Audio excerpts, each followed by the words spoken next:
आप क्या सप्लीमेंट्स में बिलीव करते हो? इन 2 ही सप्लीमेंट्स की बात करूंगा कि जो लेने चाहिए। तो हॉट कंप्रेस कब यूज करना चाहिए और कोल्ड कंप्रेस कब यूज करना? पेन किलर कभी भी ट्रीटमेंट नहीं होती है। तो आपके हिसाब से क्या ऐसे फूड है जो हमें ज्यादा लेना चाहिए हमारे बोन स्वस्थ रखने के लिए? आजकल जिम जा रहे हैं जिनको मसल बिल्ड करना है, वो एनाबॉलिक स्टेरॉइड्स और ऐसे कुछ सप्लीमेंट्स ले रहे हैं मसल बिल्डिंग करने के लिए। See, anabolic steroids is very dangerous. Most common cause for back pain क्या होता है? हस्बैंड वाइफ जो आधा घंटा कान में म्यूजिक लगा के टहलने जाते हैं, वो कार्डियो नहीं होता है। तो आपके हिसाब से bone, muscle and joint health क्या करनी चाहिए, कार्डियो या वेट या दोनों? मैं एस्थेटिक्स में, कॉस्मेटिक्स में दिखावे की बात नहीं कर रहा हूँ कि आप अच्छा दिखेंगे और शाहरुख खान, सलमान खान की जरा देखने की मैं बात ही नहीं कर रहा। ट्रैम्पोलिन पार्क्स में जाके बच्चों का इतना इंजरी हम देखते हैं। जो बनाने वाले हैं उनसे ज़्यादा कमाई ऑर्थोपेडिक सर्जन की हुई है। आई थिंक ये एक आदत है, उंगलियों में से वो आवाज़ नकल ब्रेक करना। अगर मुझे कोई बताए कि आज की तारीख में सबसे अच्छा इन्वेस्टमेंट कौन सा है, तो वो ना तो इक्विटी है, ना म्यूचुअल फंड है, ना गोल्ड है, वो आपके।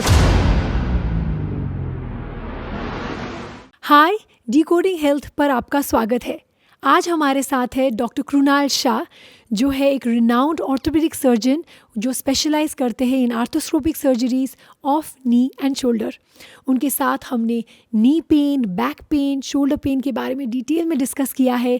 क्या ऐसी चीज़ें हैं जो आपको करनी चाहिए आपकी बोन हेल्थ और मसल मास को मेंटेन करने के लिए? क्या ऐसी चीज़ें हैं जो आपको जिम में करनी चाहिए? क्या चीज़ें हैं जो आपको केयरफुल होनी चाहिए? ये सब के बारे में डिस्कस किया है।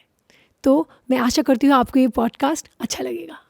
Hello sir, welcome to decoding health. तो हम जब भी बोन हेल्थ के बारे में सोचते हैं हमें लगता है कि नहीं, वो आफ्टर सर्टेन एज ही होता है, ओल्ड एज की प्रॉब्लम है। लेकिन आजकल जॉइंट्स की issues and back pain, knee pain, shoulder pain सबको ही हो रहा है। तो I just wanted to get you an expert on this, ताकि हम समझ सकें कि हम कैसे इसको प्रिवेंट कर सकते हैं और क्या क्या चीज़ें हम जो डेली लाइफ में कर सकते हैं जिससे कि ये कम हो जाए। तो before we start, I just wanted you to tell me कि बोन हेल्थ को हम कैसे बेहतर कर सकते हैं और किस एज में हमें बोन और मसल्स का ख्याल रखना शुरू करना पड़ेगा। I think that is a very relevant question आज के ज़माने में। बोन हेल्थ की अगर बात करें तो 3 चीज़ें आती है बोन हेल्थ के अंदर। एक बोन्स, एक जॉइंट्स और एक muscles. That is completely skeleto muscular system जो बताते हैं ऑर्थोपेडिक्स, उसमें ये 3 चीज़ें आती हैं। नाउ जैसे कि हम जानते हैं बोन्स बने हुए हैं कैल्शियम से। कैल्शियम हमें मिलते हैं खाने से। पहले के ज़माने में ये होता था कि लोग घर का खाना खाते थे, ग्रीन लीफी वेजिटेबल्स, हरी सब्जियाँ, गुड़, घर का घी, तो उनको भर भर के कैल्शियम मिलता था। और आज के ज़माने में जंक फूड, कार्बोनेटेड ड्रिंक्स, उसके कारण कैल्शियम जो हमें फूड में मिलना चाहिए उसकी थोड़ी डेफिशिएंसी है। So that is one of the reason के ऑस्टियोपेनिया, ऑस्टियोपोरोसिस, हड्डियाँ कमज़ोर है ना, वो आज के ज़माने में कुछ ज़्यादा कॉमन है।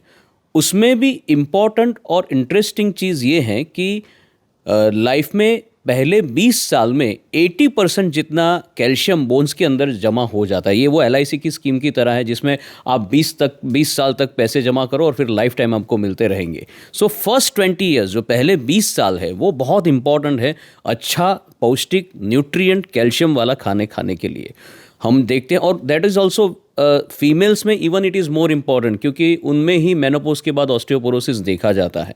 तो मैं तो यहाँ तक बताता हूँ कि हमारे यहाँ जो एक कस्टम है कि छोटी बच्चियाँ, कुंवारी लड़कियों को बिफोर एडल्सन जो उपवास करवाए जाते हैं, जो फास्टिंग करवाए जाते हैं, आई स्ट्रांगली डिस्करेज। वही एज होती है जिसमें आपको न्यूट्रिशन खाना उनको देना चाहिए। आप जैसे जानते हैं कि अलूना के व्रत होते थे पहले, उसमें बहुत सारे नट्स दिए जाते थे।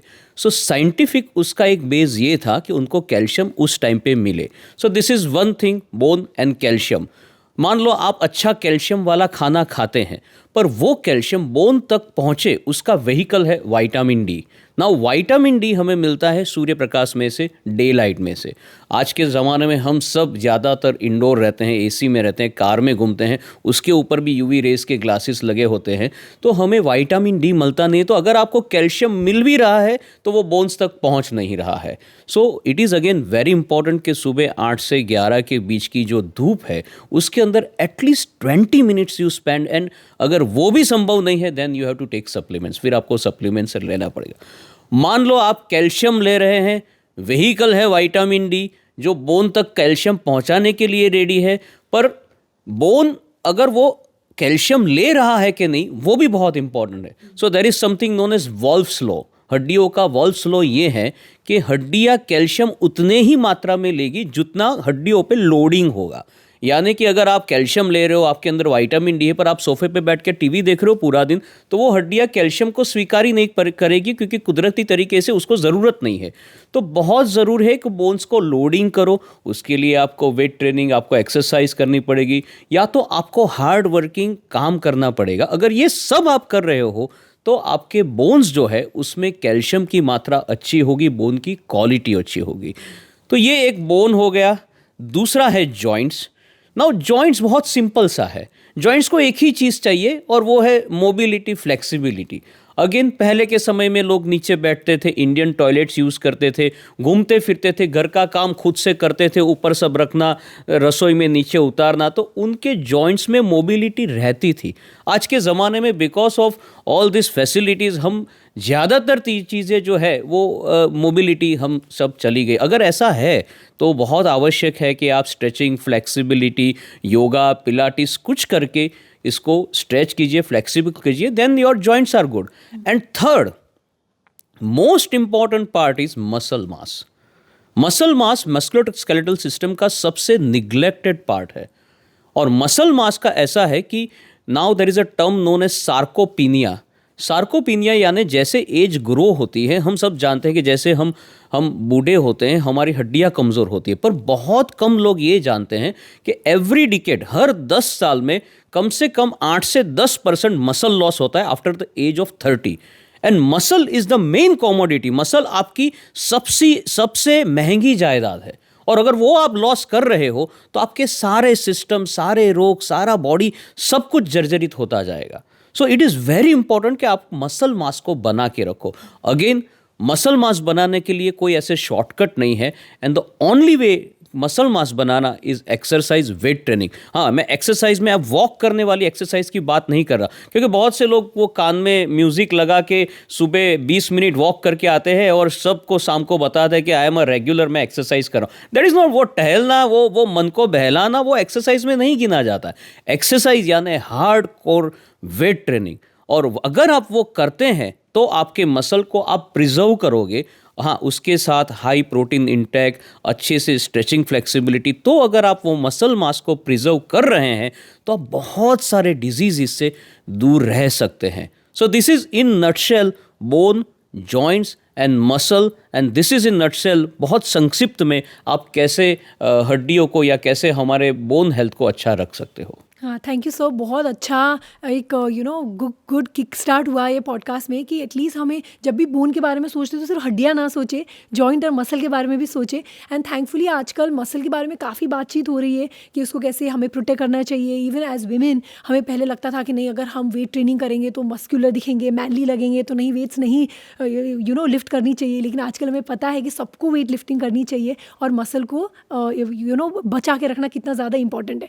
तो डेफिनेटली उसके बारे में हम और डिटेल में बात करेंगे आगे कि क्या क्या एक्सरसाइजेज है जो हमारे नीज़ के लिए, शोल्डर के लिए और बैक के लिए अच्छा हो. तो जैसे सर आपने बोला कि हमारे फूड पहले से आजकल काफ़ी अलग हो गए, उसमें कैल्शियम की मात्रा कम हो गई है. तो आपके हिसाब से क्या ऐसे फूड है जो हमें ज़्यादा लेना चाहिए हमारे बोन और मसल और जॉइंट है उनको स्वस्थ रखने के लिए? Nutrition and food and nutrition is one of the most, वो सबसे इम्पॉर्टेंट एक चीज़ है कि आप जैसे वो F1 फेरारी और ये जो कार रेसिंग देखते हो, उसके अंदर बहुत ज़रूरी है, या तो जो जेट हवाई जहाज़ जो उड़ते हैं उसके लिए बहुत ज़रूरी है कि जो फ्यूल डाला जाता है उसमें वो लोग बहुत पैशनेटेड होते हैं, क्योंकि वो मशीन से उनको परफॉर्मेंस लेना है. अगर आप सही मात्रा में अपने शरीर से इस मशीन से परफॉर्मेंस लेना चाहते हैं तो फूड एंड न्यूट्रिशन तो सबसे आगे आता है, बाकी सब पीछे.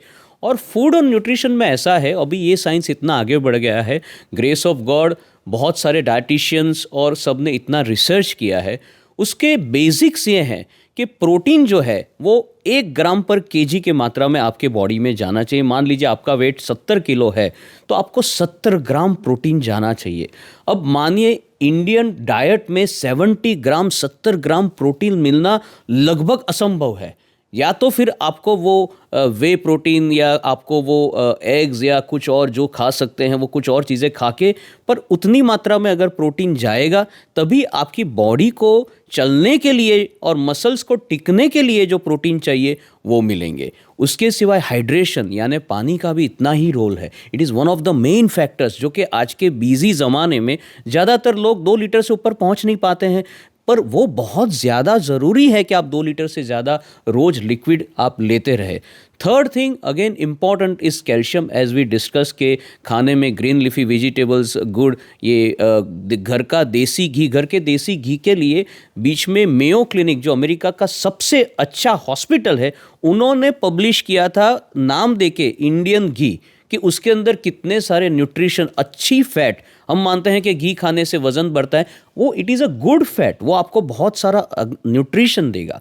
पर उसके साथ जो ज़्यादा इम्पॉर्टेंट है वो ये है कि बाहर के जो junk food, ready to eat, immediately वो जो 2 मिनट में बनने वाली चीज़ें हैं वो आप अवॉइड कीजिए। At the same time alcohol, other addiction, again very important that you should avoid, और बहुत ज़रूरी है कि टोबैको, स्मोकिंग, ये सारी चीज़ें आप अवॉइड कीजिए। अगर कुछ ना करके घर का सिंपल जो बना हुआ खाना खाएंगे और आपकी डेली एक्टिविटी रखेंगे तो I suppose you will reach most of your nutrient जो भी रिक्वायरमेंट्स है वो आप पहुंच जाओगे। या करेक्ट। तो healthy balance diet is very important. आजकल तो घी, कॉफ़ी भी बहुत ज़्यादा लोग प्रमोट कर रहे हैं कि सुबह मॉर्निंग में आप ब्लैक कॉफ़ी में 1 चम्मच घी डाल दो तो वो पियोगे तो आपकी बोन हेल्थ भी बेटर होगी और ओवरऑल इट हेल्प्स। हाँ बिल्कुल। और सर आपके जो ओपीडी में जो पेशेंट्स देखते हो, आपको क्या लगता है कि सबसे ज़्यादा 3 मिसकंसेप्शन क्या होंगे लोगों के regarding bone and joint health? Misconception बहुत सारी चीज़ों के बारे में है।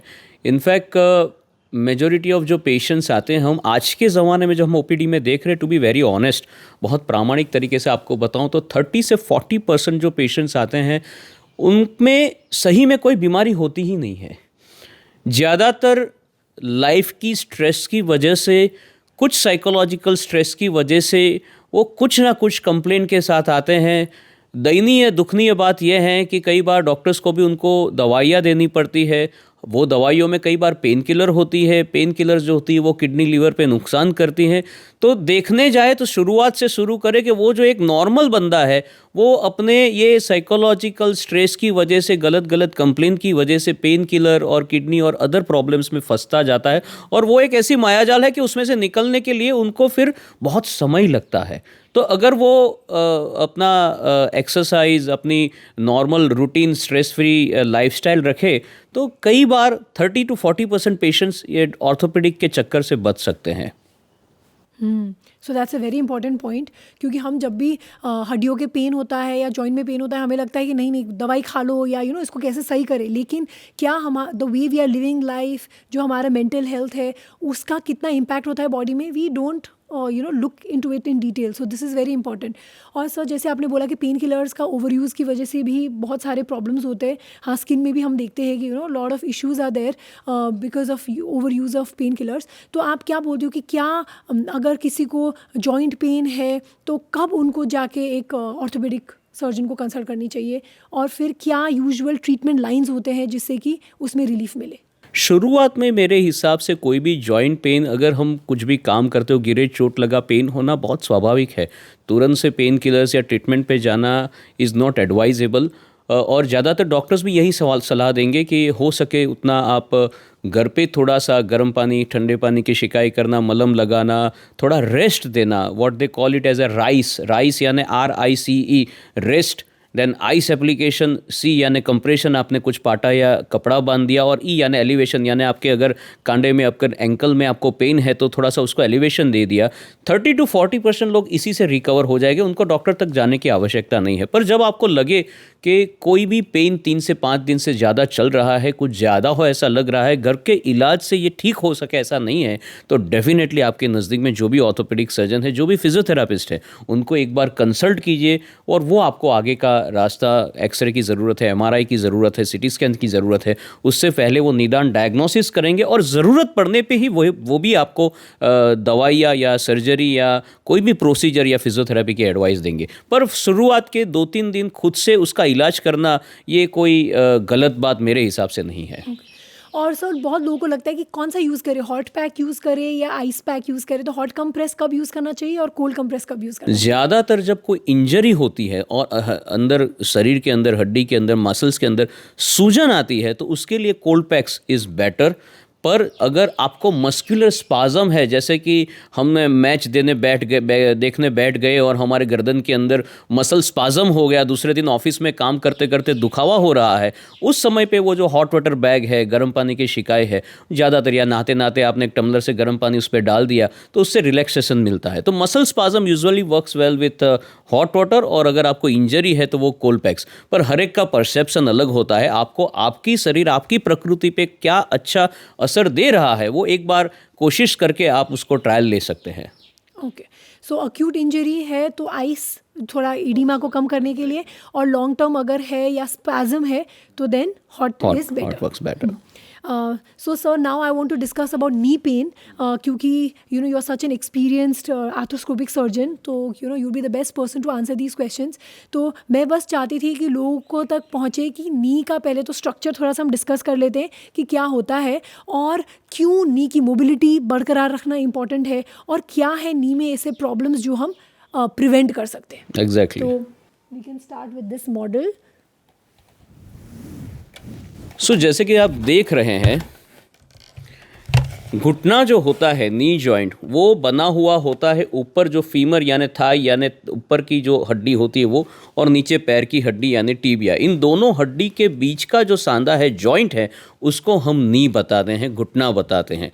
घुटने के ऊपर भगवान ने ये एक पटेला यानी कैपबोन जैसा स्ट्रक्चर दिया है, जो कि आगे ढाल की तरह हमारे घुटने का प्रोटेक्शन करता है। अगर हम उसको हटा के देखें तो घुटने के अंदर 4 लिगामेंट्स होते हैं। लिगामेंट्स यानी रस्सी या धागे जो ऊपर और नीचे की हड्डी को पकड़ के रखते हैं, जिससे घुटने की हड्डियां एक दूसरे के ऊपर लचक ना खा जाए। उसमें सबसे इम्पॉर्टेंट और सबसे ज़्यादा इंजर्ड होने वाली, या तो मैं कहूँ एज एन आर्थ्रोस्कोपिक सर्जन हम जिसकी सबसे ज़्यादा सर्जरी करते हैं, वो है ACL यानी एंटीरियर क्रूशिएट लिगामेंट, आगे वाला लिगामेंट। उसके सिवाय एक अंदर की बाजू वाला लिगामेंट, एक बाहर की बाजू वाला लिगामेंट और एक पीछे की बाजू वाला ligament, ACL, PCL, MCL, LCL, ये 4 लिगामेंट होते हैं जो घुटने को एकदम टाइट पकड़ के रखते हैं। जैसे कि हम चल रहे हैं, दौड़ रहे हैं, दर दर सीढ़ियाँ उतर रहे हैं, तो हमारा घुटना लचक नहीं जाता है। अगर इनमें से एक भी लिगामेंट टूटा हुआ हो और हम घुटना ऊपर से नीचे उतर रहे हैं तो पैर आपका लचक जाएगा। इसके सिवाय जो 2 इंपॉर्टेंट स्ट्रक्चर्स घुटने के अंदर होते हैं वो है मेनिस्कस। मेनिस्कस यानी गद्दी। जैसे कुकर के अंदर रबर की रिंग होती है, प्रेस्टीज के अगर आपने कुकर देखी हो तो वो ब्रैक वाली रिंग होती है, उसी तरह से घुटने के अंदर 2 रिंग देखी जाती है। अंदर वाला जो मेनिस्कस गद्दी यानी मीडियल मेनिस्कस, और बाहर वाली गद्दी यानी लैटरल मेनिस्कस। ये मेनिस्कस का काम ये है, ये गद्दी का काम ये है कि ऊपर वाली और नीचे वाली हड्डियों को एक दूसरे से वो अलग रखती है, जिससे कि घसारा, आर्थराइटिस ना हो। जब किसी कारण से ये गद्दी फट जाए, बाहर निकल जाए, तो ये दोनों हड्डियां एक दूसरे के कांटेक्ट में आके रगड़ेगी, जिसके कारण घसारा, आर्थराइटिस होने के चांसेस बहुत बढ़ जाएंगे। और जब हम आर्थराइटिस की बात कर रहे हैं तो उसका मतलब ये है कि ऊपर और नीचे की हड्डी के ऊपर भगवान ने एक कवरिंग दिया हुआ है, जिसको कार्टिलेज यानी हाइलाइन कार्टिलेज, एक रबर जैसा कवरिंग दिया हुआ है। जब उम्र के साथ 60 के बाद उसमें गड्ढे पड़ जाए, वो घिस जाए, तो उसको हम आर्थराइटिस बताते हैं। वही वो रोग है जिसमें हम नी रिप्लेसमेंट या इंजेक्शंस या फिजियोथेरेपी या कोल्ड पैक्स, हमारे जो घर के बुजुर्ग लोग हैं उसमें जो घुटने के दुखावे देखे जाते हैं, वो ये कार्टिलेज घिस जाने की वजह से होते हैं। ऐसे तो देखने जाए तो घुटने के अंदर बहुत सारे रोग हैं, बहुत सारे स्ट्रक्चर्स हैं, पर अगर हम बहुत संक्षिप्त में देखें तो इतनी चीज़ें होती हैं घुटनों में जिसके ज़्यादातर रोग हमें मिल सकते हैं। तो अगर हम अक्यूट नी पेन की बात करें तो what is the most common cause जिससे कि अक्यूट नी में पेन होते हैं?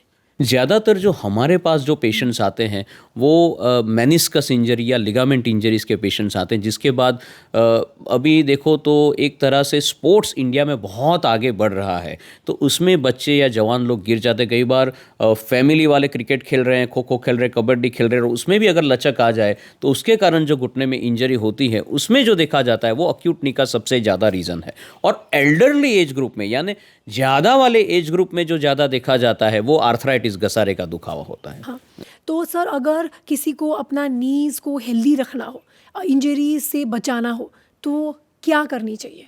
ये तो हमारे ही पेट पे लात मारने वाली बात हो गई, पर आज मैं इसका सीक्रेट आपको बता दे सकता हूँ कि किस तरह से आप घुटने के डॉक्टर से दूर रह सकते हैं। यू नो, अगर आपको स्पोर्ट्स खेलनी है, अगर आपको एक्टिविटीज़ डांस करना है, गरबा खेलना है, तो वो प्रॉब्लम नहीं है, इंजरी उसकी वजह से नहीं हो रही, आपको समझना पड़ेगा। पर बहुत इंपॉर्टेंट है कि वो स्पोर्ट्स या गरबा या डांस खेलने से पहले आप अपने मसल्स को, यानी quadriceps, hamstrings, pelvic girdle, core muscles, उसको इतना मजबूत कीजिए कि घुटने में इतनी स्टेबिलिटी हो कि स्पोर्ट्स या गरबा या डांस के दौरान आपको इंजरी ना हो। तो सही मात्रा में अगर आपको घुटने की इंजरी से बढ़नी है तो उसका भी उपाय घूम फिर के एक्सरसाइज ही है। कोई दवाई ऐसी आज की मार्केट में, हाँ हालांकि कंपनी वाले बताते कि ये दवाई खाने से घुटना अच्छा होता है, ऐसी कोई दवाई नहीं है। एक ही दवाई है कि घुटने को मजबूत कीजिए और उस प्रिवेंशन, वो आप उसकी इंजरी से दूर रहिए। और क्या लगता है आपको कि कौन से है सबसे ज़्यादा एक्सरसाइजेज या एक्टिविटीज़, लेट्स से एक्टिविटीज़ कौन से है जिससे कि सबसे ज़्यादा नी में इंजरी होने के चांसेस बढ़ जाते हैं? ऐसे देखने जाए तो हर एक की वो अलग अलग होती है, पर हमारे पास, मैं एक लिगामेंट सर्जन हूँ, स्पोर्ट्स मेडिसिन प्रैक्टिस करता हूँ, तो मेरे पास जो सबसे ज़्यादा पेशेंट्स आज की तारीख में आ रहे हैं वो है फुटबॉल के पेशेंट्स के, जिसमें वो इंजरी, और उसमें गलती फुटबॉल की या गेम्स को हम उसमें फुटबॉल को हम कंप्लेन नहीं कर सकते हैं। हमारे बच्चे ज़्यादातर वार्म अप, कूल डाउन ये सब करते ही नहीं है खेलने से पहले। जो उनके कोच होते हैं, रिस्पेक्टिव कोच, वो बताते हैं कि आप properly half an hour warm up करो, उसके बाद कूल डाउन करो। वो किए बिना जैसे ही जाते हैं, अगर खेलने लग जाए तो डेफिनेटली चांसेस ऑफ इंजरी वो बढ़ जाते हैं और वो इंजरी हमें देखी जा सकती। पर हाँ, फुटबॉल में मेरे पास जो आते हैं वो सबसे ज़्यादा इंजरी फुटबॉल वाली होती है। सो सर, आइडियली कितना मिनट्स ऑफ वार्म अप और कितना मिनट्स ऑफ कूल डाउन होना चाहिए अगर आप 1 घंटा फुटबॉल खेल रहे हो तो?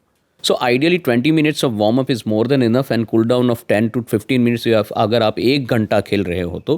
पर मात्र वार्म अप कूल डाउन नहीं, आपको समझना होगा कि अगर आप actual professional type of at least football खेल रहे हो या कोई भी स्पोर्ट्स खेल रहे हो, तो एटलीस्ट वीक में, सप्ताह में 3 दिन वेट ट्रेनिंग आपको करनी होगी। आपके मसल्स को, आपके बोन्स को मजबूत बनाने होंगे। बहुत ज़रूरी है कि स्ट्रेचिंग फ्लेक्सिबिलिटी के सेशंस लेने होंगे, मोबिलिटी के, जो आप योगा से भी कर सकते हैं। आप पर्सनलाइज फिजियोथेरापिस्ट भी स्ट्रेचिंग फ्लेक्सिबिलिटी, मोबिलिटी आपको करवा सकते हैं। और सबसे ज़्यादा जो इम्पॉर्टेंट है वो है रिकवरी। और रिकवरी के लिए आपको एटलीस्ट, जो अगर आप हार्ड कोर स्पोर्ट्स खेल रहे हैं तो बहुत ज़रूरी है कि आप मसाज वीक में 1 या 2 बार करवाइए, या तो ice bath, again it is very important for your recovery, वो कीजिए। और जो सबसे इम्पॉर्टेंट, सबसे निगलेक्टेड और सबसे सस्ती वाली मोडालिटी है वो है स्लीप। 8 घंटे की स्लीप अगर आप नहीं ले रहे और आप बहुत अच्छा स्पोर्ट्स खेलना चाहते हैं तो वो असंभव है। 8 hours of sleep, good recovery, stretching flexibility, strength training, और उसमें बाकी का जो है वो आप गेम रिलेटेड, अगर आप फुटबॉल खेल रहे हो तो फुटबॉल की ट्रेनिंग, क्रिकेट खेल रहे हो तो क्रिकेट की ट्रेनिंग। पर ये सारी चीज़ें मात्र खाली स्पोर्ट्स करते रहोगे तो ऐसा हो सकता है कि आप शुरुआत के 1, 2, 3 साल बहुत आगे निकल जाओ, पर उसके बाद उसकी इंजरीज, उसके परफॉर्मेंस में कोई इम्प्रूवमेंट नहीं, और आपका फ्रस्ट्रेशन और वो सब चलता रहेगा। अगर ये सब चीज़ें हॉलिस्टिकली आप कर रहे हैं, देन एंड देन आप कम्पिटिटिवली आपके रिस्पेक्टिव स्पोर्ट्स में अच्छा परफॉर्मेंस दे सकते हैं। या वेरी वेल पुट सर। और अगर किसी को नी पेन हो रहा है जो रेगुलर बेसिस में स्पोर्ट्स खेलता है, तो आपके हिसाब से कितने दिन तक उसको रेस्ट करनी चाहिए? कब उसको पता चलेगा कि हाँ, now he can play again? Just pain चला जाए या there are some other things that you look at? Pain जो है that's a protective mechanism. Pain वो खराब चीज़ नहीं है, वो भगवान ने प्रोटेक्शन के लिए दी हुई। जैसे कि कोई, हमें जब खुजली आती है तो वो ऊपर वाला हमें सिग्नल दे रहा है कि भैया आपके अराउंड में वो मलेरिया, वो डेंगू वाला मच्छर घूम रहा है, एक मार के खुजला के उसको भगा दीजिए। What's a protective mechanism. Same way अगर पेन हो रहा है तो आपको उस पर थोड़ा तवज्जो, थोड़ा ध्यान, थोड़ा इंपॉर्टेंस देना होता है कि ये पेन क्यों हुआ। स्पोर्ट्समैन की लाइफ में हालांकि पेन जो होता है वो 70 to 80% of his professional life वो रहता ही है, पर उसमें अगर आपको लगे कि ये पेन 2, 3, 4 दिन से ज़्यादा है तो आपको रेस्ट देना, कोल्ड पैक्स करना, कंप्रेशन, एलिवेशन, ये सब चीज़ें करना। अगर उससे भी ज़्यादा है तो रेस्ट पे जाना, स्पोर्ट्स मेडिसिन सर्जन्स को कंसल्ट करना, ज़रूरत पड़े तो एक्सरे, MRI करवाना, निग्लेक्ट नहीं करना, ये बहुत बहुत ज़रूरी है अगर आप अच्छा लंबा कैरियर खेलना चाहते हैं तो। और लोग थोड़ा सा इसको भी इग्नोर करते हैं कि नी इंजरीज धीरे धीरे जाके फिर बाद में ऑस्टियोआर्थराइटिस का चांसेस बढ़ाता है। तो जैसे आप अपनी नीज को हेल्दी रखोगे उतना ज़्यादा बाद में ऑस्टियोआर्थराइटिस होने के चांसेस कम हो जाएंगे। That is very true because जैसे हमने वो मॉडल में देखा कि नी का अगर ACL का लिगामेंट टूटा हुआ है तो आज से 15 साल पहले तक हम देख रहे थे कि ज़्यादातर लोग वो हार्डवेयर के पास जाते हैं या कहीं पे भी थोड़ा सा मलहम पट्टी करवा के सोचते हैं कि अभी तो वो ठीक हो गया, पर उसमें होता यह है कि बीच बीच में हड्डी में लचक आती है। जब वो लचक आती है तो हड्डियाँ एक दूसरे के साथ घिसती है और आर्थराइटिस होता है, गद्दी फटती है, मेनिस्कल टेयर होता है, ultimately at the end of 5 years वो आर्थराइटिस होता है। आर्थराइटिस एक ऐसी बीमारी है जिसका कोई रिवर्स गियर नहीं है, उसमें से आप वापस नहीं जा सकते। तो बहुत ज़रूरी है कि आर्थराइटिस तक आप न पहुंचो, वो देखो। अगर वो देखना है तो जब आपको प्रॉब्लम हो तब आपके नज़दीक में जो भी ऑर्थोपेडिक सर्जन है, स्पोर्ट्स मेडिसिन सर्जन है, उनको कंसल्ट कीजिए, MRI करवाइए और देखिए कि क्या प्रॉब्लम है। आज का साइंस लास्ट 150 साल में इतना आगे बढ़ गया है कि आपके डॉक्टर आपको बता पाएंगे ऐसा करने से ऐसा होगा, और वो गलत नहीं होगा। वो ज्योतिषी महाराज नहीं है कि वो कुंडली देख के बता रहे हैं, वो साइंस है, वो विज्ञान है और आप उन पर विश्वास कर सकते हैं। पर अगर आपने उसके आगे आंखें बंद कर दी तो वो मुसीबत जाने नहीं वाली है, वो बड़ी होके 2-3 साल के बाद आपके पास वापस आने वाली है। यस तो सर नी रिप्लेसमेंट सर्जरीज जो है वो उसकी ज़रूरत कब पड़ती है? नी रिप्लेसमेंट की सर्जरी ज़्यादातर हम घुटने के घसारे के लिए, आर्थराइटिस के लिए करते हैं। नाउ ये समझना बहुत ज़रूरी है कि नी रिप्लेसमेंट सर्जरी और बाईपास सर्जरी में बहुत डिफरेंस है जो हार्ट के लिए होती है। बाईपास का जो ऑपरेशन होता है हार्ट के लिए, वो डिसीजन डॉक्टर साहब लेते हैं कि भैया आपको बाईपास के ऑपरेशन की ज़रूरत होती है और पेशेंट को वो मानना है, वरना उसकी जान को जोखिम है। उसमें कोई आर्ग्यूमेंट नहीं करना है कि नहीं मैं अभी नहीं करवाऊंगा, मैं 3 महीने के बाद करवाऊंगा। That is a surgery which is decided by the doctor. Knee replacement की सर्जरी की आवश्यकता है या नहीं है, ये डिसीजन डॉक्टर का नहीं है, ये डिसीजन पेशेंट का है। अगर पेशेंट उतने आर्थराइटिस में अपनी डे टू डे लाइफ करना चाहता है, अपना सब कुछ चला सकता है, उसकी लाइफस्टाइल में प्रॉब्लम नहीं है, तो घर वाले या डॉक्टर पेशेंट को फोर्स करे कि आपको रिप्लेसमेंट करवाना, ये गलत होगा। हाँ, उनके फ़ायदे नुकसान डिस्कस करना पेशेंट्स के साथ, वो हमारी जिम्मेदारी है। पर कब करवाना है वो डिसीज़न डिपेंडिंग अपॉन के पेशेंट की एक्टिविटी कितनी है, उनकी ज़रूरियात कितनी है, उनको पेन कितना है, उनको क्या करना है, कितने साल की उनकी उम्र है, कितने साल बाकी है, इन सब चीज़ों पे डिसीज़न लिया जाता है। पर एक चीज़ बहुत इम्पॉर्टेंट है कि हो सके तो 60 साल से पहले नी रिप्लेसमेंट की ऑपरेशन नहीं करना है। और इसके विज्ञान ऐसा है कि अगर हम नी रिप्लेसमेंट का ऑपरेशन करते हैं तो जो सांधा हम डालते हैं वो ज़्यादातर कंपनियां 20-25 साल 30 साल तक चलती है, ऐसा कंपनी बताती है। तो मान लो हमने 40 साल पे किसी का नी रिप्लेसमेंट कर दिया तो वो 60 साल तक तो वो खलास हो जाएगा। अगर वो ऐसा हो गया तो 60 साल पे दूसरी बार नी रिप्लेसमेंट का ऑपरेशन करना ये बहुत प्रॉब्लम वाली बात है। तो हो सके तो 55-60 से पहले नी रिप्लेसमेंट का ऑपरेशन करना नहीं चाहिए। तो definitely prevention is the best वे। अगर आप नीज़ को हेल्दी रखोगे तो उतना ही लंबा आप इसको खींच सकते हो। जैसे सर आपने बोला कि हाँ, कार्डियोलॉजी जो भी हम हार्ट की प्रॉब्लम्स है उसको हम एकदम अर्जेंट बेसिस में उसको एड्रेस करते हैं, लेकिन क्योंकि नीज़ बोन हेल्थ हमें अर्जेंट नहीं लगती है तो इसको हम इग्नोर करके चलते हैं। लेकिन that is such an important part of quality of life कि हम कितना सोशली इन्वॉल्व हो, कितना हम एक्टिविटीज़ कर सके, कितना हम बाहर जा सके, कितना मोबिलिटी है हमारी बॉडी में, वो हमारी क्वालिटी ऑफ लाइफ को डेफिनेटली इम्प्रूव करता है। And that will definitely decide कि अगर आप रेस्ट करके इसको बेटर करना चाहो या सर्जरी करके इसको बेटर करना चाहो, या so that decision has to be yours as well as. हाँ, जितना हम जॉइंट को मजबूत रखेंगे और हेल्दी रखेंगे उतना हम इसको इग्नोर कर सकते हैं और इसको ये सर्जरी से हम बच सकते हैं। राइटली सेड, सो राइटली सेड। ओके सर, अब ना थोड़ा सर्जिकल एस्पेक्ट के बारे में बात करते हैं। जब भी हम कुछ भी ऑर्थोपेडिक सर्जरी हो, हम हमेशा डरते हैं कि क्या वो सर्जरी करने के बाद और ख़राब हो जाएगी, क्या जॉइंट्स, मेरी क्या मोबिलिटी और ख़राब हो जाएगी। और ऐसे बहुत सारे मिथ्स है कि सर्जरी के बाद अगर आपने प्रॉपर फिजियोथेरेपी नहीं करी, विच इज़ ट्रू दैट वो करना ज़रूरी है, लेकिन लोगों को लगता है कि सर्जरी के बाद जॉइंट में वो नेचुरल प्रोटेक्शन नहीं रहेगी और वो और ख़राब हो जाएगी, मे बी मोबिलिटी और कम हो जाएगी।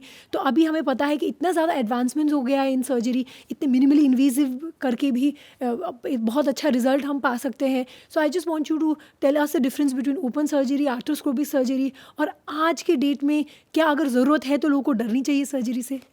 आई मीन सर्जरी का इतना ज़्यादा इवोल्यूशन हुआ है लास्ट 150 साल में, 100 साल में, grace of God and thanks to ये सारे जो भी रिसर्च जिन लोगों ने नॉट ओनली इन इंडिया पर जिन्होंने फ्रांस, यूरोप में, यूएस में की है, कि जिसकी वजह से सर्जरी का पूरा नज़रिया, पूरा जो ट्रीटमेंट का जो प्लान है, जो रिजल्ट्स है, वही बदल गए। मैं एक एग्जांपल आपको देता हूँ कि आज से 20 साल 25 साल पहले कितने सारे समय सर्जरी के बाद ब्लड ट्रांसफ्यूज़न, खून देने की ज़रूरत पड़ती थी। अगर आप आज के ज़माने में देखो तो कितनी बार आपने ये सुना है कि उनको खून देने की ज़रूरत है, ब्लड ट्रांसफ्यूज़न की ज़रूरत है? क्यों नहीं है? ये क्यों इतना ये चेंज क्यों हो गया? ब्लड तो ब्लड है, जितने लीटर हमारे शरीर में उस समय था आज भी उतना ही लीटर है। तो क्या बदला है? आज ना तो इतने सारे ब्लड कैंप्स होते, जिनके पास ब्लड्स हैं वो भी बहुत सारी पड़े रहते हैं, सर्जरी में यूज़ नहीं। क्यों ऐसा हो रहा है? बिकॉज सर्जरियाँ इतनी इवोल्यूट हो गई है, सर्जरी का इतना एडवांसमेंट हो गया है कि खून इतना बिगड़ता ही नहीं है, खून का इतना वेस्टेज नहीं होता है। सो हर तरीके से, हर एक स्टेप में, सर्जरी में, रिजल्ट्स में भी, अगर आज से 25 साल पहले के हम नी के, घुटने की या कंधे की सर्जरी देखें और आज की सर्जरी देखें, तो उसमें ना मात्र मेडिकल साइंस पर इंजीनियरिंग का भी उसमें इतना कंट्रीब्यूशन है। इंजीनियर्स ने भी हमें इतना कंट्रीब्यूट किया है। जो जॉइंट्स हम डाल रहे हैं, जो चीज़ें, जो प्रोडक्ट्स, जो प्लेट्स, जो स्क्रू, जो मशीन्स, जो रोबोट, जो आर्थ्रोस्कोपी, जो कैमरा, सब चीज़ें जो हम यूज़ कर रहे हैं, वो इतनी आगे बढ़ गई है कि जिसके कारण जो एरर, जो गलतियाँ, जो प्रॉब्लम्स होने की संभावना, शक्यता थी, वो बहुत कम हो गई है। और इसका सीधा फ़ायदा डॉक्टर को और उससे ज़्यादा पेशेंट्स को मिल रहा है, रिजल्ट्स ज़्यादा आ रहे हैं। तो आज के ज़माने में सर्जरी से डरना मेरे हिसाब से वो तो वाजिब नहीं होगा। पर हाँ, सर्जरी अगर आपको कोई एडवाइस करता है और आप 2-3 जगह ओपिनियन लो, वो गलत भी नहीं है, वो ले सकते हैं आप। सो सर, आर्थ्रोस्कोपिक सर्जरी के बारे में बात करें तो क्यों ये रेगुलर सर्जरी से बेटर है? क्या ऐसे करते हैं जिससे कि इससे रिकवरी बेटर हो और आउटकम बेटर हो? क्या ऐसी चीज़ें हैं? आर्थ्रोस्कोपी में हम एक छोटा सा छिद्र, छोटा सा होल करके एक पेन के मेज़रमेंट का दूरबीन जो है वो घुटने या कंधे के अंदर डाल के पूरी सर्जरी ख़त्म कर देते हैं। तो सर्जरी के बाद अगर हम देखने जाएँ तो ना तो पेशेंट्स को स्कार आते हैं और पेशेंट की रिकवरी, दूसरे दिन से उनकी फिजियोथेरापी चालू हो जाती है और 10, 15, 20 दिन में वो usually normal, depending upon the surgery, अगर बड़ी सर्जरी हो थोड़ा समय ज़्यादा भी लग सकता है, पर ज़्यादातर 10-15 दिन में पेशेंट अपना normal day to day activity कर सकते हैं। यही ऑपरेशन आज से 25 साल पहले जब चीरा लगा के हम करते थे, पूरा घुटना खोल के, पूरा कंधा खोल के, तो बॉडी को रिकवर होने में भी उतना ही समय लगता था। तो ये सारी चीज़ें एडवांसमेंट के कारण रिकवरी आपकी काफ़ी फास्ट हो गई है। और इसका ऐसे जैसे मैंने बताया कि फ़ायदा जो मिला है उसका एक रीज़न टेक्नोलॉजी और इंजीनियरिंग भी है। और सर, सर्जरी के बाद कितने टाइम के बाद हम, जैसे आपने बोला, नेक्स्ट डे ही फिजियोथेरेपी शुरू कर सकते हैं, तो कितना इम्पॉर्टेंट है? हमें पता है as doctors, you know how important it is for recovery कि आप प्रॉपर मोबिलिटी उसको दो और प्रॉपर टाइप के एक्सरसाइजेस करो। तो मैं आपके द्वारा ये जानना चाहूँगी कि फिजियोथेरेपी कितना इंटेंसिव होना चाहिए, कब हम शुरू कर सकते हैं, कितने लंबे समय के लिए इसको कंटिन्यू करनी चाहिए, और what are the best exercises for recovering a knee injury? Physiotherapy जो है ये हमें समझना बहुत ज़रूरी है। जो फिजियोथेरापी है उसमें जो डॉक्टर, फिजियोथेरापिस्ट डॉक्टर है, उन्होंने कम से कम 4 से 7 साल गुजारे होते हैं मस्कुलोस्केलेटल सिस्टम की कसरत किस तरह से साइंटिफिक, वैज्ञानिक तरीके से करवानी, उसके लिए कौन सी मोडालिटीज़ यूज़ करनी, क्या करनी। हम ऑर्थोपेडिक भी फिजियोथेरापी के बारे में इतनी जानकारी नहीं रखते जितने फिजियोथेरापिस्ट डॉक्टर रखते हैं। तो फिजियोथेरापी ये बहुत ज़रूरी, बहुत अभिन्न अंग है ऑर्थोपेडिक ऑपरेशन के बाद रिकवरी का। और उसके लिए आपको जो भी सर्टिफाइड फिजियोथेरापिस्ट आपके नज़दीक में हैं, उन पे विश्वास रख के कम से कम 15-20 दिन, महीना तो फिजियोथेरापी करवानी ही चाहिए। तो ही आपको जो रिजल्ट ऑर्थोपेडिक ऑपरेशन के मिलने होते हैं वो मिल सकते हैं। अगर वो पार्ट आपने स्किप किया तो आपको ऑपरेशन के जो रिजल्ट्स हैं वो चाहिए ऐसे ना मिले, ये बहुत संभव है। तो physiotherapy is very essential, very important. और प्रॉपर एक प्रोफेशनल के पास जाके कराना इज़ बहुत ज़रूरी। इम्पॉर्टेंट। और अगर आर्थ्रोस्कोपिक सर्जरी की बात करें तो उसके बाद रिकवरी के कितने टाइम के बाद हम ऐसे बाकी जिम एक्टिविटी शुरू कर सकते हैं या योगा कब से शुरू कर सकते हैं? यूजुअली अगर लिगामेंट इंजरी है तो हम 6 महीने के बाद अलाउ करते हैं। अगर मेनिस्कस छोटी सी ऑपरेशन है तो हम 3 महीने के बाद अलाउ करते हैं। पर उसमें इस तरीके सा रहता है कि शुरुआत में ऑपरेशन के बाद फिजियोथेरापी, उसके बाद धीरे धीरे फिजियोथेरापी के डायरेक्ट बाद ही आप अगर जिम ज्वाइन कर लो, स्ट्रेंथनिंग एक्सरसाइजेस ग्रेजुअली, शुरुआत में साइकिल, फिर उसके बाद थोड़ा थोड़ा सा एक्सरसाइज करके आप धीरे से ट्रांजिशन हो तो आपको बेहतर से बेहतर रिजल्ट्स इवन स्पोर्ट्स इंजरी में भी मिल सकते हैं। ओके।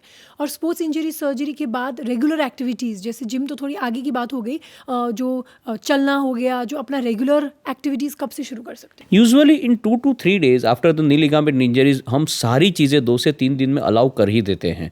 हाँ, व्हीकल चलाना ज़्यादातर 15-20 दिन के बाद अलाउ करते हैं, पर घर में चलना, खुद से वॉशरूम यूज़ करना, खुद की डेली एक्टिविटीज़, नहाने जाना, इन सब चीज़ों के लिए आपको सपोर्ट की ज़रूरत छोटी सी जो नी लिगामेंट इंजरीज होती है उसके लिए नहीं होती है। Okay, great. सर, आजकल thankfully because of social media काफ़ी अवेयरनेस आ गई है regarding how important exercise is, और बहुत लोग जिम भी जा रहे हैं या घर पे भी ट्रेनिंग कर रहे हैं, cardio exercises, weight training exercises. तो आपके हिसाब से for bone, muscle and joint health क्या करनी चाहिए, कार्डियो या वेट या दोनों, कितनी मात्रा में? सो थोड़ा सा उसके बारे में इन्फॉर्मेशन। अगर बहुत सारे पेशेंट्स हमें सवाल ये पूछते हैं कि डॉक्टर साहब लंबा जीने के लिए या अच्छा जीने के लिए सबसे बड़ी कोई दवाई हो तो हमें दीजिए। तो लॉन्जेटिविटी के लिए, लंबा और अच्छा जीने के लिए वो एक ही दवाई है, वो मसल्स। आपके अगर स्केलेटल मसल्स आपने बना के रखे, जैसे हमने आगे डिस्कस किया कि उम्र के साथ एवरी डिकेड, यानी अगर आप 30 साल से ऊपर जाओ तो हर 10 साल में 8 से लेकर 10% आपके स्केलेटल मसल लॉस होंगे, जिसको एक साइंटिफिक नाम दिया गया है सार्कोपीनिया। और अगर उससे आप समझ लो कि वो चालू रहा तो आप जब 60-70 के बीच में पहुंचोगे तो आपका अगर MRI थाई का, जांघ का हमने किया तो 30% आपके मसल होंगे, 70% वो फैट बन जाएगी। ऐसे शरीर में फिर बहुत सारी बीमारियां आ सकती है। अगर उससे आपको बचना है, ये जो भी सार्कोपीनिया है या मसल लॉस से आपको बचना है, तो आपके घर में आपके जो भी यंग बहन भाई है 30 ईयर्स 40 ईयर्स, उनको कंटिन्यूसली मोटिवेट कीजिए कि जिम में जाए, एक्सरसाइज कीजिए, बॉडी वेट एक्सरसाइजेस कीजिए, योगा कीजिए, पिलाटीज कीजिए, वेट ट्रेनिंग कीजिए, जिससे जो मसल लॉस, मैं ये नहीं बना हूँ मसल बनाने के लिए, मैं एस्थेटिक्स में, कॉस्मेटिक्स में दिखावे की बात नहीं कर रहा हूँ कि आप अच्छा दिखेंगे, वो शाहरुख खान, सलमान खान की जरा देखने की मैं बात ही नहीं कर रहा। मैं प्योरली हेल्थ की बात कर रहा हूँ कि वो अगर मसल जो लॉस होने वाले हैं 8 से 10%, अगर उसको अटका देंगे तो भी वो बहुत सारी बीमारियों से वो दूर रह सकते हैं। और जैसे आपने पूछा, कार्डियो इसके अंदर गिना नहीं जाता है। कार्डियो अच्छा है, और कार्डियो में भी जैसे मैंने बताया बहुत रॉन्ग कंसेप्ट है कि सुबह आप हस्बैंड वाइफ जो आधा घंटा कान में म्यूज़िक लगा के इधर उधर की बातें करते करते वो टहलने जाते हैं, वो कार्डियो नहीं होता है। अगर हम सही मात्रा में कार्डियो की बात करें तो अगर आपका हार्ट रेट 130-140 से ऊपर, वो भी जोन के हिसाब से होता है, पर अगर मोटा मोटी बात करें, अगर ग्रॉस बात करें तो 130-140 के ऊपर आपका हार्ट रेट आधा पौना घंटा कंटिन्यूसली रहा तो ही उसकी फैट बर्निंग होती है, तो ही वो एक्चुअल में कार्डियो एक्सरसाइज है। आप शांति से 80-100 के हार्ट रेट पे चल रहे, म्यूजिक सुन रहे, बातें कर रहे फ़ोन पे, और आप समझ रहे कि मैंने अभी वॉक चालू कर दिया है तो मेरा तो वेट लॉस होगा और मेरे जो हेल्थ बेनिफिट होंगे, वो आपको मन की शांति देगा, साइकोलॉजिकल एडवांटेज है, थोड़ा मज़ा आएगा, उससे ज़्यादा उसका कोई फिजिकल एडवांटेज नहीं है। और अगर आप बहुत कार्डियो कर रहे हैं, जैसे आप एंड्योरेंस एथलीट है, जैसे आप मैराथन दौड़ रहे हैं, जैसे आप ट्रायथलॉन कर रहे हैं, जैसे आप आयरनमैन कर रहे हैं, तो एक्चुअली वो ज़्यादा मसल लॉस करेगा। तो if it is doing more muscle loss, it is good for an endurance activity आपके अचीवमेंट के लिए, पर मसल रिगेन करने के लिए तो अगेन आपको घूम फिर के ज़्यादा हाई प्रोटीन डाइट ये सब बंद करके वेट ट्रेनिंग एक्सरसाइज करके ही आप उसको मसल गेन वापस से कर सकते हो। कहने का मतलब है, अगर मुझे कोई बताए कि आज की तारीख में सबसे अच्छा इन्वेस्टमेंट कौन सा है, तो वो ना तो इक्विटी है, ना म्यूचुअल फंड है, ना गोल्ड है, वो आपके स्केलेटल मसल्स है। और वो स्केलेटल मसल्स में ट्रस्ट मी इन्वेस्टमेंट जो है, वो जो आप CAGR की बात कर रहे हैं 15 से 20%, इसमें बहुत ज़्यादा है। पर प्रॉब्लम यही है कि वो मेहनत वाली काम है, वो स्विच दबा के डायरेक्ट ट्रांसफ़र नहीं होता है, उसमें आपको पौना घंटा 1 घंटा जिम में निकालना ही पड़ता है। पर उसके जो बेनिफिट है ट्रस्ट मी वो आपके म्यूचुअल फंड से और इक्विटी से तो ज़्यादा ही आएंगे जब आप उम्र लायक होंगे तब। हाँ, मैं भी आई एम वेरी ग्लैड कि आजकल सोशल मीडिया में इतना ज़्यादा बात हो रहा है अबाउट गेनिंग मसल मास, और साइंटिफिकली भी अब इतना एविडेंस है। ऐसे स्टडीज़ भी किया गया है जहाँ उन्होंने कंपेयर किया है 70 ईयर ओल्ड की MRI स्कैन में जो एक्सरसाइज करते थे और जो नहीं, उसके बीच में 70 ईयर ओल्ड का, जैसे आपने बोला, मतलब ऑलमोस्ट 70% फैट से वो रिप्लेस हो जाता है। लेकिन जिसने एक्सरसाइज किया है वो ऑलमोस्ट उनका जो MRI 30-35 ईयर ओल्ड के जैसा दिखता है। इतना इंपॉर्टेंट है एक्सरसाइज करना और मसल मास मेंटेन करके रखना। और जब हम एज की बात करते हैं तो मेडिकल में 2 तरीके से एज डिफाइन होती है। एक होती है क्रोनोलॉजिकल एज, जैसे मेरी बर्थडे है और आज का दिन है, उसका जो भी माइनस किया तो वो हो गई क्रोनोलॉजिकल एज कि आप इतने साल के हो। वो इम्पॉर्टेंट मेडिकल में नहीं है। मेडिकल में जो इम्पॉर्टेंट है, हेल्थ के लिए जो इम्पॉर्टेंट है, आपके रोगों के लिए जो इम्पॉर्टेंट है, वो फिजियोलॉजिकल एज। और फिजियोलॉजिकल एज यानी आप कैसी एक्टिविटी कर रहे हैं, कैसे दिख रहे हैं और आपका बॉडी कैसा है। तो हो सकता है आप जो 70 ईयर्स के अंकल की बात कर रहे हो जो रेगुलर एक्सरसाइज कर रहे हैं, उनको फिजियोलॉजिकल एज 50 ईयर्स या 40 ईयर्स भी हो सकती है। और जो 40 ईयर्स का बंदा है जो खाली मार्केट में बैठ के या सोफे पे बैठ के काम कर रहा है और हर एक तरह की बुरी आदत उसकी है, उसकी फिजियोलॉजिकल एज 60 की हो सकती है। तो फिजियोलॉजिकल एज को आप कंट्रोल कर सकते हो। क्रोनोलॉजिकल एज की तो मेरे हिसाब से आज के ज़माने में कोई वैल्यू ही नहीं है। Correct. So we can definitely slow the whole process of ageing proper exercises करके। और अगर नी पेन की बात करें तो जब वो एक्सरसाइजेस शुरू करें या जिम ट्रेनिंग शुरू करें तो क्या ऐसी चीज़ें हैं जो उसको नहीं करनी चाहिए? क्या ऐसे एक्सरसाइजेज है जो केयरफुल होना है?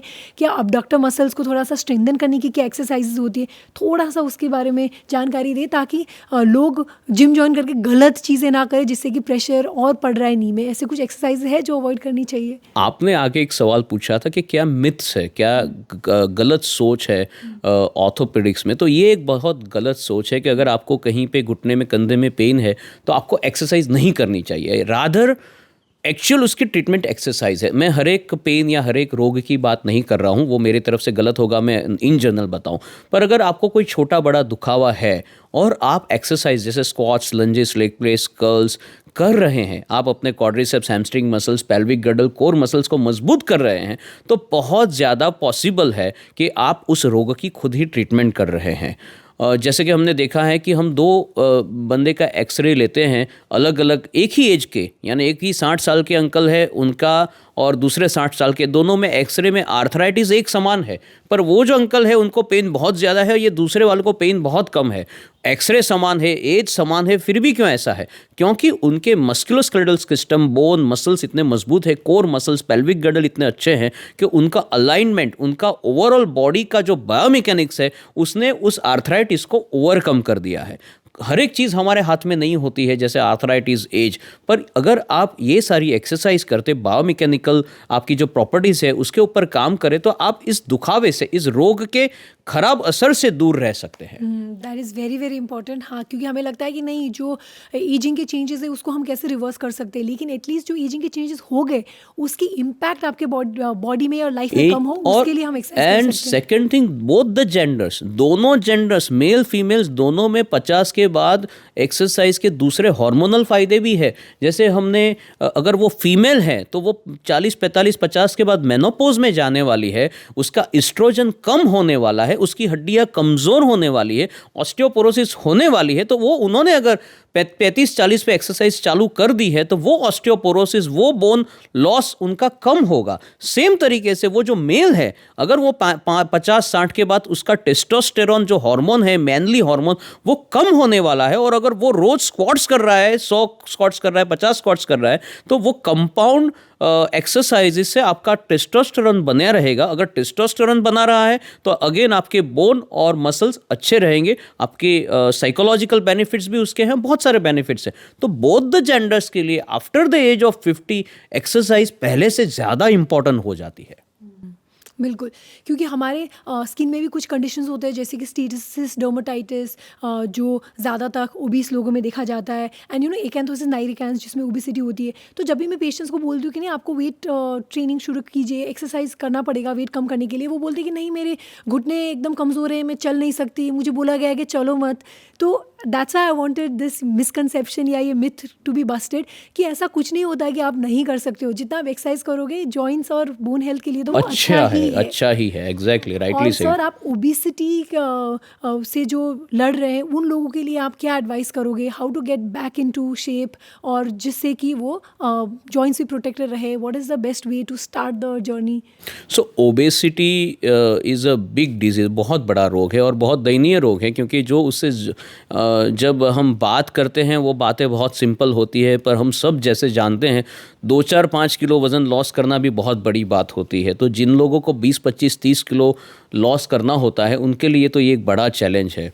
मेरे हिसाब से उसमें सबसे ज़्यादा जो कोई अगर आपको हेल्प कर सकता है तो वो है डाइटिशियन।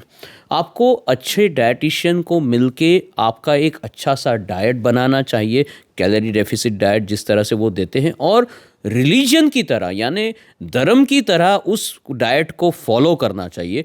और उसके साथ जो 20% है वो एक्सरसाइज है, कि 20% is exercise, 80% again is diet.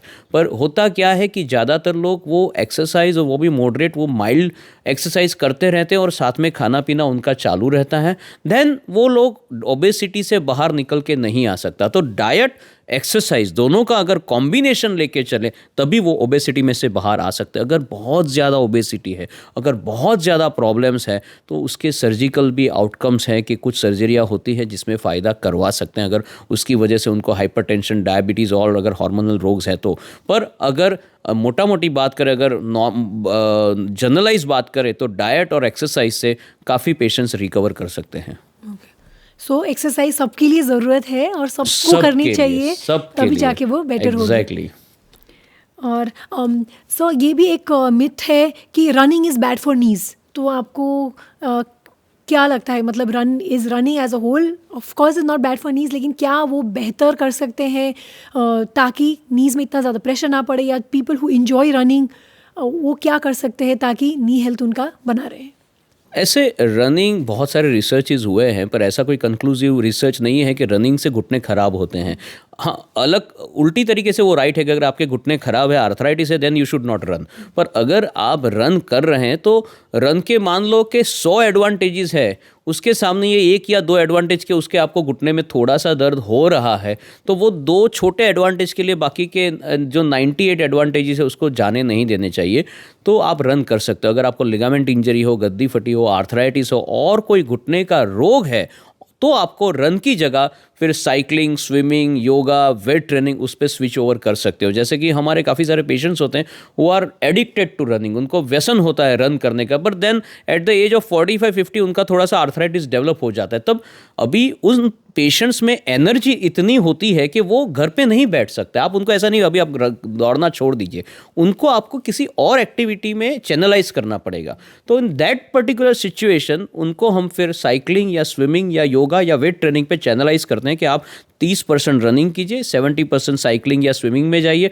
धीरे धीरे धीरे करके वो फिर स्विच ओवर होते हैं, बिकॉज वो एनर्जी को अगर आप तुरंत से बंद कर दोगे तो वो फिर एक डिप्रेशन का या और स्ट्रेस का शिकार हो जाएंगे। तो वो एक बहुत बैलेंस करके उनको टर्न ओवर करना पड़ता है। बिल्कुल सर, क्योंकि सिर्फ एक्सरसाइज जो हम बोलते हैं of course for our physical health बहुत इंपॉर्टेंट है, लेकिन मेंटल हेल्थ के लिए भी एक्सरसाइज काफ़ी इंपॉर्टेंट है। जब भी आप एक्सरसाइज करते हो, that release of endorphins, release of those happy hormones can actually have a very positive impact. तो स्पेशली इन टुडेज एज जहाँ पे इतना एंजाइटी और डिप्रेशन इतना प्रेवलेंट है, exercise is something doable that can really change the way you look at life. उससे mental health में भी काफ़ी इंप्रूवमेंट आती है। I would say exercise and running and all this is addictive. See क्या होता है, व्हाट इज एडिक्शन? मान लो कि मुझे कुछ अल्कोहल, किसी को अल्कोहल का एडिक्शन है। वो क्यों है? क्योंकि जब भी वो अल्कोहल पीता है उसके अंदर सीरोटोनिन करके एक जो न्यूरोट्रांसमीटर है वो डिस्चार्ज होता है और पेशेंट को फील गुड होता है। जब वो वापस से कम हो जाता है, वापस से वो सीरोटोनिन डिस्चार्ज करने के लिए या तो अल्कोहल वाला अल्कोहल पिएगा, समोसा खाने वाला समोसा खाएगा।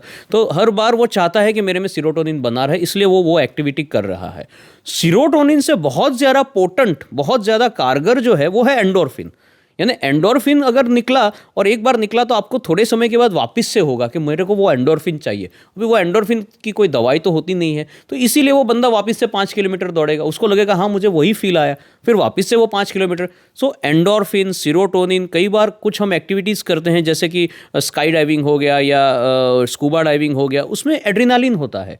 तो ये सारी जो गेम है वो केमिकल्स की है। अगर हम वो केमिकल सही मात्रा में किसी पर्टिकुलर एक्टिविटी से डिस्चार्ज करवा सके हमारे खुद के बॉडी में, जो हमारे हाथ में नहीं है पर कुछ एक्टिविटी से होता है, तो वो एक्टिविटी बार बार करने का हमें मन होता है। तो अभी ये ट्रिक ये है कि आप वो एक्टिविटी पकड़िए जिससे आपको हेल्थ खराब नहीं हो रहा पर वही न्यूरोट्रांसमीटर आपका डिस्चार्ज हो रहा है, तो आप जीत जाओगे। अगर आप गलत एक्टिविटी पकड़ के वो आप निकाल रहे हो तो आपका जीवन जो है वो आगे जाके प्रॉब्लम में पड़ सकता है। So that is the trick. हाँ बिल्कुल, सबके हार्मोन्स भी सेम है, जस्ट डिपेंड्स अपॉन हम किस ट्रिगर को चेस कर रहे हैं। अगर हमने सही ट्रिगर को चेस किया तो वो हेल्दी हो सकती है, अगर गलत ट्रिगर को चेस किया तो फिर वो it's all about the trigger, it is rightly said.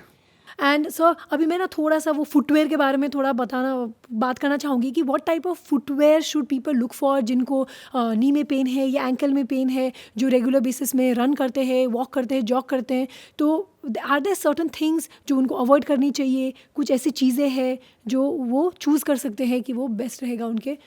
नहीं, footwear is definitely one of the most important factors for your knee and your ankle and your foot health, और वो बहुत ज़रूरी है। मैं कई बार मेरे जो फीमेल पेशेंट्स हैं उनको ये एडवाइस करता हूँ कि आप जो इन्वेस्टमेंट आपके गुची या वर्साचे या एलवी के पर्स में कर रहे हो, बैग्स में कर रहे हो, उससे ज़्यादा इन्वेस्टमेंट अगर आप फुटवेयर में करोगे तो you will be even happier. वो बहुत ज़रूरी है।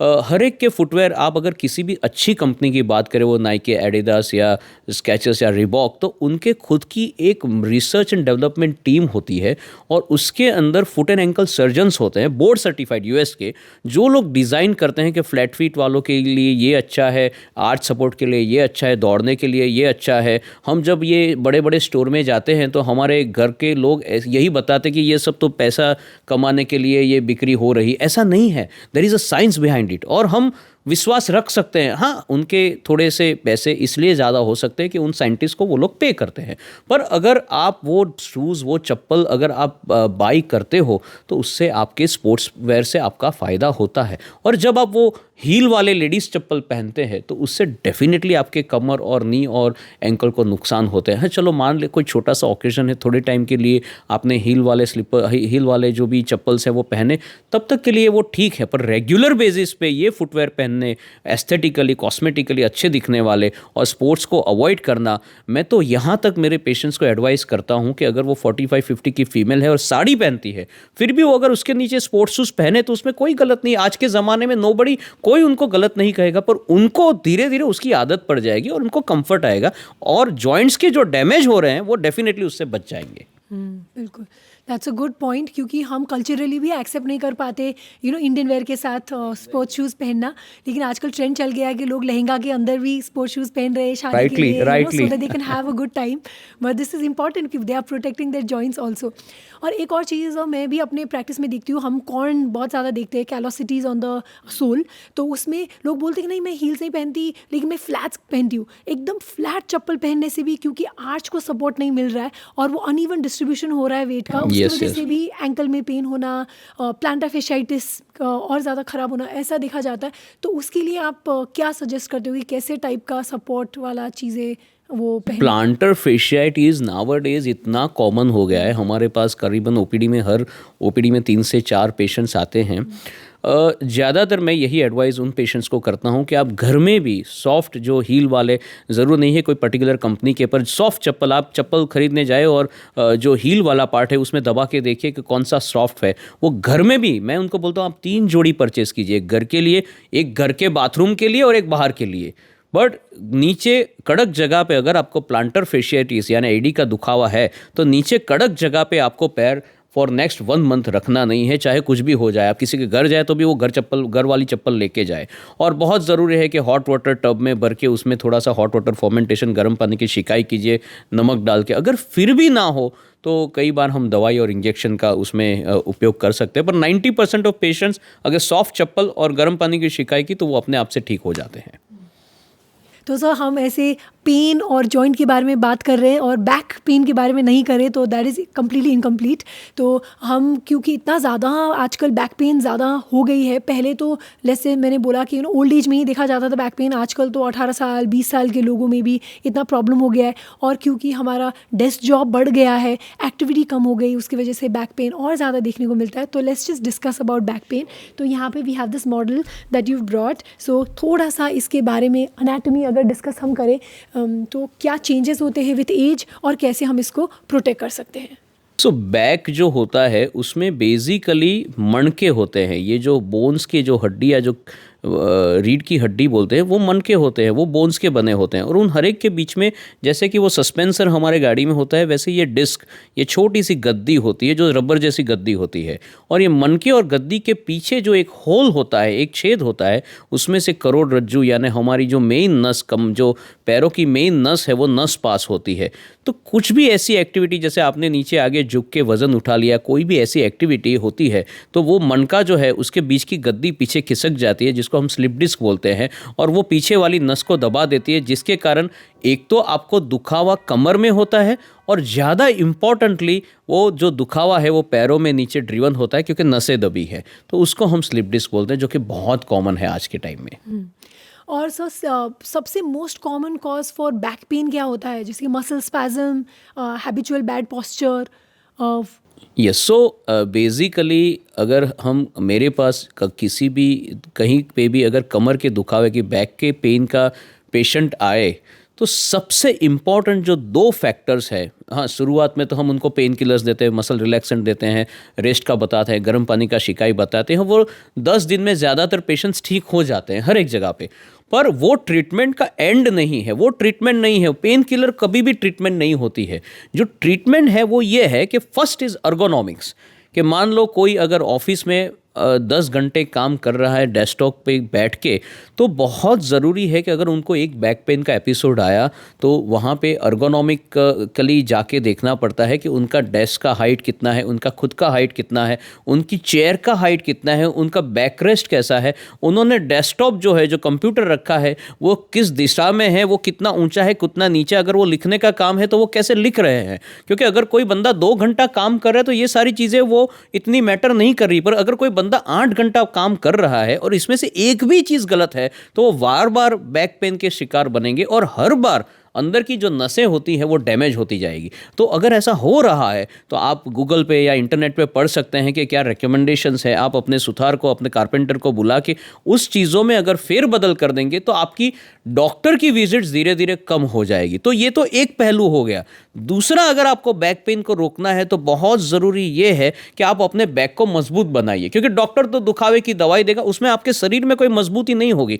दुखावे की जो दवाई है वो यहाँ पे काम करती है, वो बैक पे या नी पे काम नहीं करती। वो आपके दिमाग, बैक और नी के बीच का कनेक्शन काट डालती है। वो इलाज नहीं है, वो टेम्पररी रिलीफ है। जो इलाज है वो, जैसे हमने बताया, एक तो अर्गोनॉमिक्स है और दूसरा बहुत इंपॉर्टेंट है कि आपके बैक के मसल्स को मजबूत कीजिए एक्सरसाइज से, योगा से, फिजियोथेरापी से, और वो रेगुलरली चालू रखिए। अगर आपकी ऐसी जॉब है जिसमें आपको इतना लंबा बैठना है तो रोज सुबह एटलीस्ट आधा घंटा, 30 मिनट, 40 मिनट अगर आपने एक्सरसाइज की, आपके कमर को, स्नायु को मजबूत किया, तो डेफिनेटली 100% आपके ये जो बैक पेन वाले एपिसोड्स है वो कम हो गए और आपको डॉक्टर के पास जाने की ज़रूरत कम होती जाएगी धीरे धीरे। तो जब हम भी बैक पेन के बारे में सोचते हैं तो पहले हम रिलीफ चाहते हैं, लेकिन हम ये नहीं सोचते कि क्या हम कर रहे हैं रेगुलर बेसिस में जिसकी वजह से वो बैक पेन हो रहा है। तो correcting those habits are very important, specially आजकल क्योंकि इतना ज़्यादा डेस्क जॉब बढ़ गया है, बैठ के कंप्यूटर में हम काम कर रहे हैं या फ़ोन पे काम हो रही है, तो उसकी वजह से भी getting the posture correct is very important. तो जैसे आपने बोला कि एक प्रॉपर कारपेंट्री करके प्रॉपर अपने बैक के कर्वेचर के हिसाब से हम ऐसे चेयर्स करें जिससे कि बैक में ज़्यादा पेन ना हो और पोस्चर मेंटेन रहे। कुशन रख के भी बेटर हो सकती है या ऐसे कुछ आते हैं कुशन्स जिससे कि yes, professional cushions, professional chairs आती है जो आपके बैक को अच्छे से अच्छे पॉइंट्स पे सपोर्ट करेगी। पर भगवान ने ऑलरेडी वो सारे सपोर्ट्स बैक में दिए हुए ही है। द प्रॉब्लम आज के ज़माने में ये हो गया है कि इंजीनियरिंग और जो हमारी पूरी टेक्नोलॉजी है वो ड्रिवन है कि कैसे आपको कंफर्टेबल बनाए। यानी सोफे हैं तो भी किस तरह से आप हिलो ही नहीं, उस तरह से बनाए गए हैं। लिफ्ट में भी कैसे आप लिफ्ट में बैठे बाहर आए अंदर आए, गाड़ी भी ऐसी है कि जैसे आपको हो सके उतना कम हिलिए और चलते रहिए।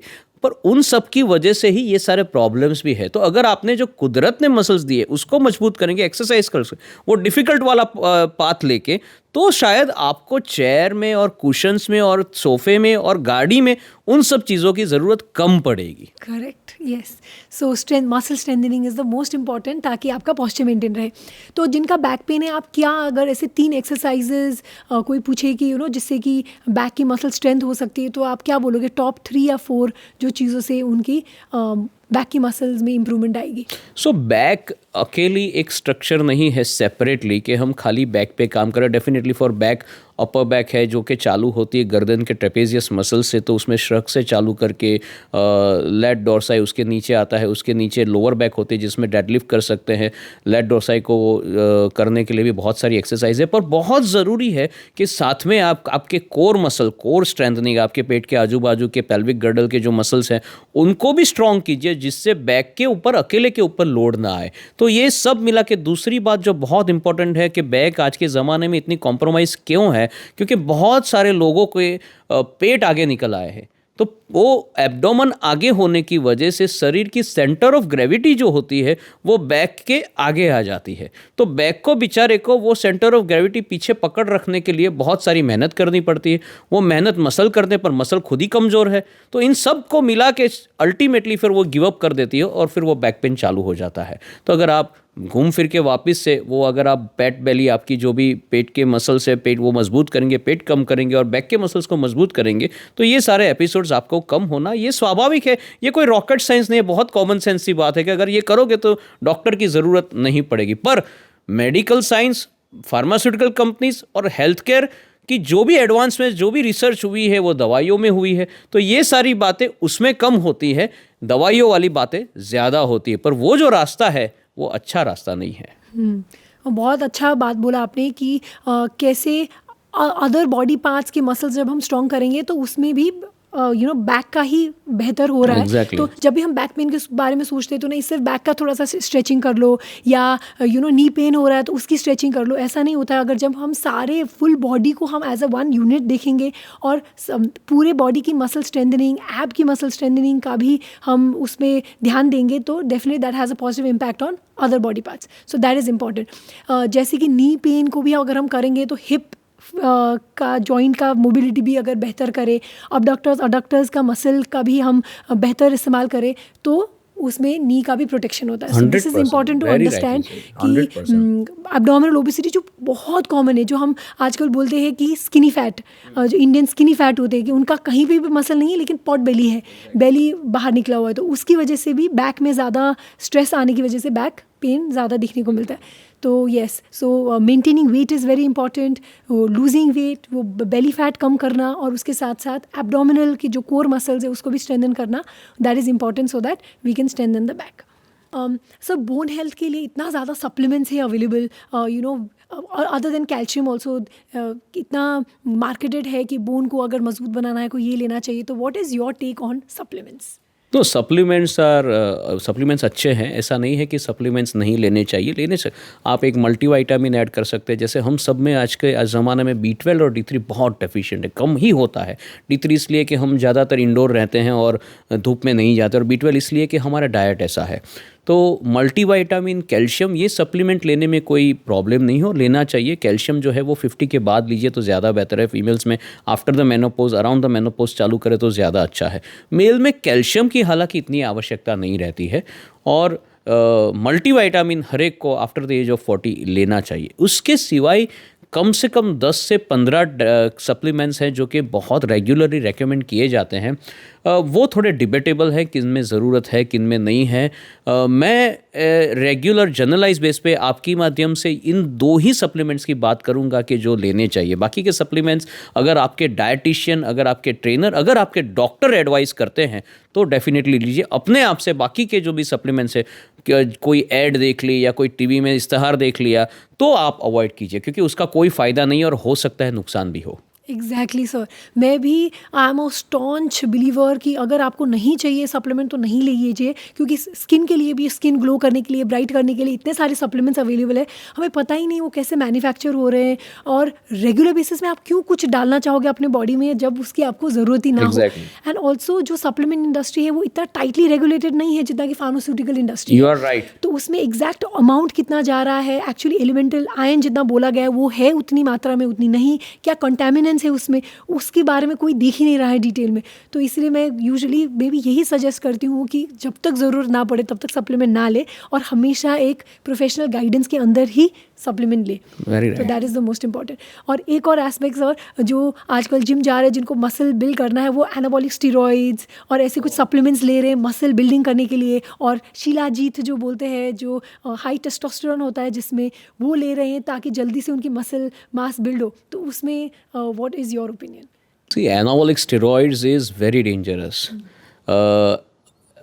आप ऐसा समझिए, कोई बंदा अगर जिम में ट्रेनिंग कर रहा है 3 साल, तो उसको जो रिज़ल्ट मिलेगा, अगर कोई बंदा एनाबॉलिक स्टेरॉइड्स ले रहा है तो उसको 2 महीने में वो रिज़ल्ट मिल जाएगा। परंतु एनाबॉलिक स्टेरॉइड्स अगर आप ले रहे हो तो आपके बॉडी के अंदर के जो टेस्टोस्टेरॉन है, अंदर के बॉडी के मेल के बॉडी के अंदर के जो सबसे इम्पॉर्टेंट वाला हार्मोन है, वो आपका खुद का बंद हो जाएगा। यानी 2 महीने वो एनाबॉलिक स्टेरॉइड्स लेने के बाद अगर आप अपना टेस्ट करवाओगे कहीं पे भी, कोई भी लेबोरेटरी में टेस्टोस्टेरोन का, तो वो ज़ीरो हो जाएगा। यानी वो देने वाला ऐसा बोलते हैं कि वो लेने के बाद फिर आप पोस्ट थेरापी एक ट्रीटमेंट कीजिए और उसके बाद आपका नेचुरल टेस्टोस्टेरोन वापस से आ जाएगा। वो कभी भी उस लेवल पे नहीं आता। और आपको जो देखना है, आपको जो गोल है, आपके जो टारगेट है, वो ये होना चाहिए कि आपके लुक के साथ साथ, आपके बॉडी के साथ साथ आपके अंदर के हार्मोन्स भी उतने ही बने रहें, जिससे आफ्टर द एज ऑफ 60 आपको कोई प्रॉब्लम ना हो। तो anabolic steroids definitely should be avoided unless and until आपको कोई एंडोक्राइनोलॉजिकल डिजीज़ है और आपके एंडोक्राइनोलॉजिस्ट आपको बोल रहे हैं। उसके सिवाय ऐसे हार्मोनल ट्रीटमेंट्स, कई सारे हमारे पेशेंट्स जो होते हैं वो ग्रोथ हार्मोन लेते हैं। ग्रोथ हार्मोन अगेन अगर आप लोगे तो आपकी स्किन, आपके हेयर बहुत अच्छे हो जाएंगे। पर आप ये नहीं समझ रहे कि अगर आपने 2 से 3 महीना अगर ग्रोथ हार्मोन लिया तो आपकी बॉडी ऐसा मानेगी कि आपको इन सब हार्मोन्स की अभी ज़रूरत नहीं है, तो आपके खुद का इंसुलिन जो होता है वो भी बंद हो जाएगा और 3-4 महीने के बाद आप डायबिटिक बन जाओगे, आप खुद डायबिटीज़ के पेशेंट बन जाओगे। तो जो ग्रोथ हार्मोन देने वाला जो ट्रेनर है वो ये चीज़ नहीं बता रहा है कि ये भी एक संभावना, शक्यता है। तो ये सारे हार्मोन्स कभी भी कैजुअली आप मत लीजिए। आपके एंडोक्राइनोलॉजिस्ट, आपके फिजिशियंस, उनको कंसल्ट कीजिए कि हमें ये चीज़ दी गई है, हमें लेनी चाहिए या नहीं लेनी चाहिए। और मैं प्रिटी श्योर, मैं 100% श्योरिटी से बोल सकता हूँ कि कोई भी एमडी या एंडोक्राइनोलॉजिस्ट आपको इस सारी चीज़ों का इतना कैजुअली खाली दिखावे के लिए लेने की परमिशन नहीं देंगे। उसके जो डिसएडवांटेजेस हैं, जो इसके कारण जो रोग आपके शरीर में आएंगे, उसके आपको उसका अंदाज़ा भी नहीं है। बिल्कुल, ये हार्मोन्स इसीलिए लेते हैं ताकि मसल्स थोड़े से और ज़्यादा डिफाइंड लगे, लेकिन हम फिजिकल अपीयरेंस से ज़्यादा अंदर जो प्रॉब्लम कर रहा है वो, उसमें ज़्यादा ध्यान देना ज़रूरी है। मे बी मोमेंटरीली वो बेटर दिखेगी, लेकिन उससे जो बोन हेल्थ में और मसल हेल्थ में जो प्रॉब्लम्स आ रही है, दैट इज़ लॉन्ग टर्म, तो डेफिनेटली अवॉइड होनी चाहिए। और मेरे पास बहुत सारे ये भी लोग आते हैं जो सडनली हेयर फॉल लेके, sudden eruptions of acne, back में एक्ने लेके आते हैं आफ्टर टेकिंग दी सप्लीमेंट्स। तो उसका सिर्फ इंटरनल नहीं, स्किन में भी काफ़ी सारा चेंजेस होते हैं। तो definitely not a good thing to take. Best रहेगा कि आप प्रॉपरली कंसल्ट करके एक और there is a natural way आप अपना खुद का टेस्टोस्टेरोन बढ़ा सकते हैं। जैसे ये शिलाजीत की जो आपने बात की, अगर वो प्योर शिलाजीत जो आयुर्वेदा का है तो उसके वो आप अगर लीजिए तो उसमें इश्यू नहीं है। पर जो नेचुरल वे है आपका टेस्टोस्टेरोन बढ़ाने का, वो है एक्सरसाइज अगेन। और there is a proved science कि अगर आप स्क्वाट्स कर रहे हैं, अगर आप अगर चेस्ट प्रेस कर रहे हैं, अगर आप लंजिस कर रहे हैं, उन्होंने ये साइंस अब ये इस चीज़ को लेबोरेटरी में मेज़र किया है कि इन सब चीज़ों के करने से आप में टेस्टोस्टेरोन बूस्ट हो रहा है। तो वो जो इंजेक्शन आप ले रहे हैं वो आपके बॉडी में ऐसे ही आप क्रिएट कर सकते हैं ये एक्सरसाइज करके। तो वाई के आप वो आर्टिफिशियल चीज़ें लेना चाहते हैं, अगर आप खुद से थोड़ी ज़्यादा मेहनत करके अपने शरीर में वही हार्मोन ज़्यादा क्रिएट कर सकते हैं। तो मेरे हिसाब से वो केमिकल्स हो सके उतना अवॉइड करना चाहिए। सर आपका क्या है opinion protein powder, protein supplement, whey protein को लेके? कौन सी बेहतर है अगर किसी को लेना है, तो आप क्या प्रेफर करते हो, वे प्रोटीन या वीगन प्रोटीन, या इसका इम्पैक्ट क्या रहता है बोन हेल्थ में, मसल हेल्थ में? अगर हमें हमारी प्रोटीन की रिक्वायरमेंट है 1 ग्राम पर केजी, अगर मान लीजिए आपका 70 केजी वेट है तो आपको 70 ग्राम प्रोटीन चाहिए। अभी इंडियन वेजिटेरियन या इंडियन नॉर्मल डाइट में 70 ग्राम प्रोटीन पहुंचना लगभग असंभव है। तो उसके लिए आपको कुछ ना कुछ प्रोटीन का सप्लीमेंट लेना पड़ेगा। अगर नहीं लेते हैं तो आपके मसल लॉस होंगे। तो या तो आपको एग्स ऐड करने पड़ेंगे, अगर आप स्ट्रिक्टली वेजिटेरियन है तो आपको वे प्रोटीन लेना पड़ेगा। वे प्रोटीन में बहुत इंपॉर्टेंट है कि आपको ये देखना पड़ेगा कि उसमें कोई मिलावट नहीं है, क्योंकि जो नॉर्मल डब्बे होते हैं वो इतने, अभी उसकी रिक्वायरमेंट इतनी बढ़ गई है कि ज़्यादातर उसमें ग्लूकोजन डाल के दिए जाते हैं। वो जो ग्लूकोजन है वो एक्चुअली शुगर है, पर आपको वो खाली चॉकलेट का स्वाद देगी, आप वो रोज पीते रहेंगे, आपका शुगर बढ़ता रहेगा, आपका वेट बढ़ता रहेगा, पर एंड ऑफ द डे आपको कोई फ़ायदा नहीं होगा। तो एक वो तो ज़रूरी है कि जो सोर्स है, आप जहाँ से वो डब्बे ले रहे हैं वो ऑथेंटिक है या नहीं है, तो उसके बारे में आप पहले तपास कीजिए। कोई भी प्रोडक्ट आप ले सकते हैं। वे प्रोटीन अगर आप पचने में, आपके पाचन में इश्यू नहीं कर रहा है तो वे प्रोटीन, अगर आपको डाइजेशन का इश्यू हो रहा है तो वो वे प्रोटीन की जगह पे आप आइसोलाइट ले सकते हैं। ये वे प्रोटीन या प्रोटीन के जो पाउडर है वो इतना कोई बड़ी बात ही नहीं है। आप जो पनीर घर में बनाते हैं और वो जो पनीर बनने के बाद जो पानी रह जाता है, जो बदबू देता है, ये वे प्रोटीन वही है। वो बदबू बंद हो जाए उसके लिए उसमें कुछ प्रोसेस किया जाता है और उसका पाउडर बनाया जाता है। तो वो शरीर के लिए नुकसानकारक नहीं है, पर बहुत ज़रूरी है कि उसका मैन्युफैक्चरिंग में कोई एडल्टरी, कोई मिक्सिंग, कोई गलत तरीके से कुछ ऐड नहीं हुआ है, उतना खाली देख लीजिए। और अगर आप 1 ग्राम पर केजी विदाउट कोई सप्लीमेंट भी पहुंच रहे हैं तो आपको कोई सप्लीमेंट लेने की आवश्यकता नहीं है। ओके तो सर, क्योंकि हम दोनों गुजरात में रहते हैं और आप तो गुजराती हो, मैं गुजरात में 10 साल से रह रही हूँ, तो गरबा का बहुत शौक़ है यहाँ पे लोगों को। तो गरबा करते समय आपको क्या लगता है, क्या ऐसी चीज़ें हैं जो लोग थोड़ा सा और ज़्यादा केयरफुल हो सकते हैं ताकि उनको इंजरीज़ ना हो, नीज़ की, एंकल की इंजरी कम करने के लिए क्या कर सकते हैं? गरबा एक ऐसी चीज़ है, अगर अगर आपने गौर किया हो तो नवरात्रि के दौरान रात को करीबन 10 बजे चालू होता है और 2 बजे तक, यानी 4 आवर्स वो गरबा चलता है। अगर आप उसको कंपेयर करो तो एक फुल मैराथन जो होती है 42 किलोमीटर्स, तो उतना उसमें स्टेप्स होते हैं, उतना उसमें एंड्योरेंस होता है, क्योंकि वो 4 घंटे 5 घंटे जब वो खेले, या वो मेल है या फीमेल है वो खेलती है, तो एक पूरी मैराथन वो कंप्लीट करती है। अभी समझने वाली बात यह है कि वो मैराथन जो फुल दौड़ता है एंड्योरेंस एथलीट, वो एक बार दौड़ता है, फिर 1 महीने रेस्ट करता है, रिकवरी करता है। ये वाली जो खिलैया है वो दूसरे दिन भी वो मैराथन दौड़ेगी, वो तीसरे दिन भी दौड़ेगी, वो 10 दिन दौड़ेगी, यानी वो 10 दिन तक रोज एक फुल मैराथन दौड़ रही है। तो आपको समझना पड़ेगा कि बॉडी के ऊपर कितना स्ट्रेस आएगा। हाँ, हालांकि वो मज़े के लिए है, पर स्ट्रेस तो है। तो उसके लिए इंजरी ना हो उसके बारे में कुछ चीज़ें, जैसे कि आप अगर गरबा भी खेल रहे हो तो उसको एक स्पोर्ट्स के तरीके से लेके, पहले गरबा खेलने से पहले थोड़ा सा वार्म अप वहीं पे ग्राउंड में, स्ट्रेचिंग, फ्लेक्सिबिलिटी, थोड़ा सा वार्म अप कीजिए। उसके बाद गरबा ख़त्म होने के बाद कूल डाउन कीजिए। ड्यूरिंग द गरबा जब आप 4 घंटा खेल रहे हैं, बहुत इंपॉर्टेंट है आपका हाइड्रेशन मेंटेन रखिए, बहुत इंपॉर्टेंट है आपका ग्लूकोज लेवल मेंटेन रखिए, प्रोटीन बार्स लीजिए। बहुत इंपॉर्टेंट है कि उस दौरान 2 बजे अगर आप सो रहे हो तो 8 घंटे 7 घंटे की स्लीप लीजिए। दूसरे दिन अगेन ऑफिस जाने की इतनी जल्दबाजी मत कीजिए। और उसके बाद अगर आपको पेन है या कोई भी इंजरी है तो बहुत ज़रूरी है कि उसको थोड़ा सा रेस्ट देके उसकी इलाज करवाइए। गरबे के दौरान हमारे पास मैक्सिमम नी लिगामेंट इंजरीज के पेशेंट आते हैं, और देखने वाली दुख वाली बात यह है कि वो यही कहते हैं कि सर नवरात्रि के बाद हम इलाज करवाएंगे, अभी तो नवरात्रि में तो हम इसको रेस्ट नहीं दे सकते। तो बहुत ज़रूरी है कि you take proper treatment and rest even during garba. और गरबा खेलने के बाद ऐसे कुछ चीज़ें हैं जो वो कर सकते हैं जिससे कि रिलीफ जल्दी मिले कुछ? मैं हमेशा कहता हूँ, हालांकि वो आई डोंट नो कितनी प्रैक्टिकल है, पर आप मान लीजिए कि अक्टूबर नवंबर में गरबा आ रहे हैं तो बहुत ज़रूरी है कि आप जून जुलाई से उसकी प्रैक्टिस चालू कीजिए। नॉट बिकॉज कि आप अच्छा गरबा खेल सके, पर आपकी बॉडी उन मूवमेंट से थोड़ी एक्लिमेटाइज हो, आपके बॉडी में वो सारे रिदम बैठते जाए, जिससे कि वो ग्राउंड पे, जो भीड़ भाड़ वाले ग्राउंड में आपको इंजरी होने की पॉसिबिलिटीज़ कम हो। बहुत ज़रूरी है कि आप जून जुलाई से थोड़ा सा एटलीस्ट वीक में 2-3 बार, अगेन जैसे हमने स्पोर्ट्स के लिए कहा, 2-3 बार आप जिम में जाइए, स्ट्रेचिंग, फ्लेक्सिबिलिटी, योगा, पिलाटीज भी साथ में कीजिए। खाली गरबा के दौरान 2 महीने तक फुल मेहनत करने की, बाकी के जो 10 महीने हैं उसमें रेस्ट करोगे तो गरबा में आपको इंजरी भी होगी और आपके बॉडी में भी बहुत सारे प्रॉब्लम्स। अगर हो सके उतना अच्छा परफॉर्मेंस भी आप गरबा में नहीं दे पाओगे। तो take it as a sports और उसको प्लान कीजिए 4 महीने 5 महीने से, उससे आगे से stretching, flexibility, strengthening, nutrition, garba की जो ट्रेनिंग है, जो क्लासेस है, उसमें जाके वीक में 2-3 बार, और उसके बाद जब आप खेलोगे वहाँ पे तो। और दूसरा बहुत इंपॉर्टेंट है, कई बार गरबा जो होते हैं वो अनइवन ग्राउंड पे होते हैं तो उसके अंदर इंजरी के चांसेस बहुत बढ़ जाते हैं। तो ये जो गरबा के जो ऑर्गेनाइजर्स है उनके लिए भी ये बहुत इंपॉर्टेंट है कहना कि it has to be absolutely, वो एकदम समतल होना चाहिए कि जिससे पैर में लचक ना आए, गिर ना जाए, जो भी खिलैया है उन लोगों को फुट के पेन ना हो।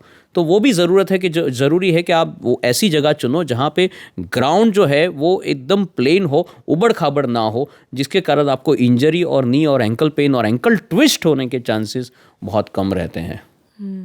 तो ये देखने के बाद सबको ये प्रोत्साहन मिलनी चाहिए कि सिर्फ 10 दिन के लिए नहीं, उससे पहले ही आप रेगुलर बेसिस में करिए गरबा ताकि उसमें इंजरी से बचे। And yes, very good points brought out sir, कि लोग रेस्ट ही नहीं लेते, कंटिन्यूस 10 दिन करेंगे तो उसके बाद तो फिर पेन होगी ही। तो एंड अगर पेन भी होता है तो ये बहुत ज़रूरी है कि पेन किलर मत लीजिए। मेरे काफ़ी सारे पेशेंट्स हैं, वो गरबा के दौरान पेन होता है तो एक वो कॉम्बिफ्लेम या अपनी कोई भी पेन किलर ले लेते हैं। आपको ये समझना है कि ये जो सारी पेन किलर्स है वो आपकी किडनी पे असर करती है। ये तो सब कोई जानता है। जब आप गरबा खेल रहे हो 4 घंटे तो आपके बॉडी में ऑलरेडी पानी कम है, आप डिहाइड्रेटेड हो, तो आपकी किडनी कॉम्प्रोमाइज है ऑलरेडी। उसके ऊपर अगर आपने पेन किलर खाई तो आपका जो भी किडनी है उसको और डैमेज करेगी। तो बहुत ज़रूरी है कि जब आपको पेन हो, गलती से भी गरबा के दौरान आप पेन किलर मत खाइए, ठंडे गर्म पानी का शिकायत कीजिए, रेस्ट कीजिए और ज़रूरत पड़ने के जो भी आपके डॉक्टर्स हैं उनको दिखाइए, वरना आप आपकी बॉडी में परमानेंट डैमेज करोगे, ये बहुत संभव है। That's a very important point. हाँ, क्योंकि लोग मिस नहीं करना चाहते गरबा के डेज, तो वो कुछ भी करके बेटर फील करना चाहते हैं तो पेन किलर्स लेते हैं। Yes, this is very important, क्योंकि dehydration will again increase the chances of kidney injury. उसके साथ साथ आप NaCid ले रहे हो तो उससे तो प्रॉब्लम होगी।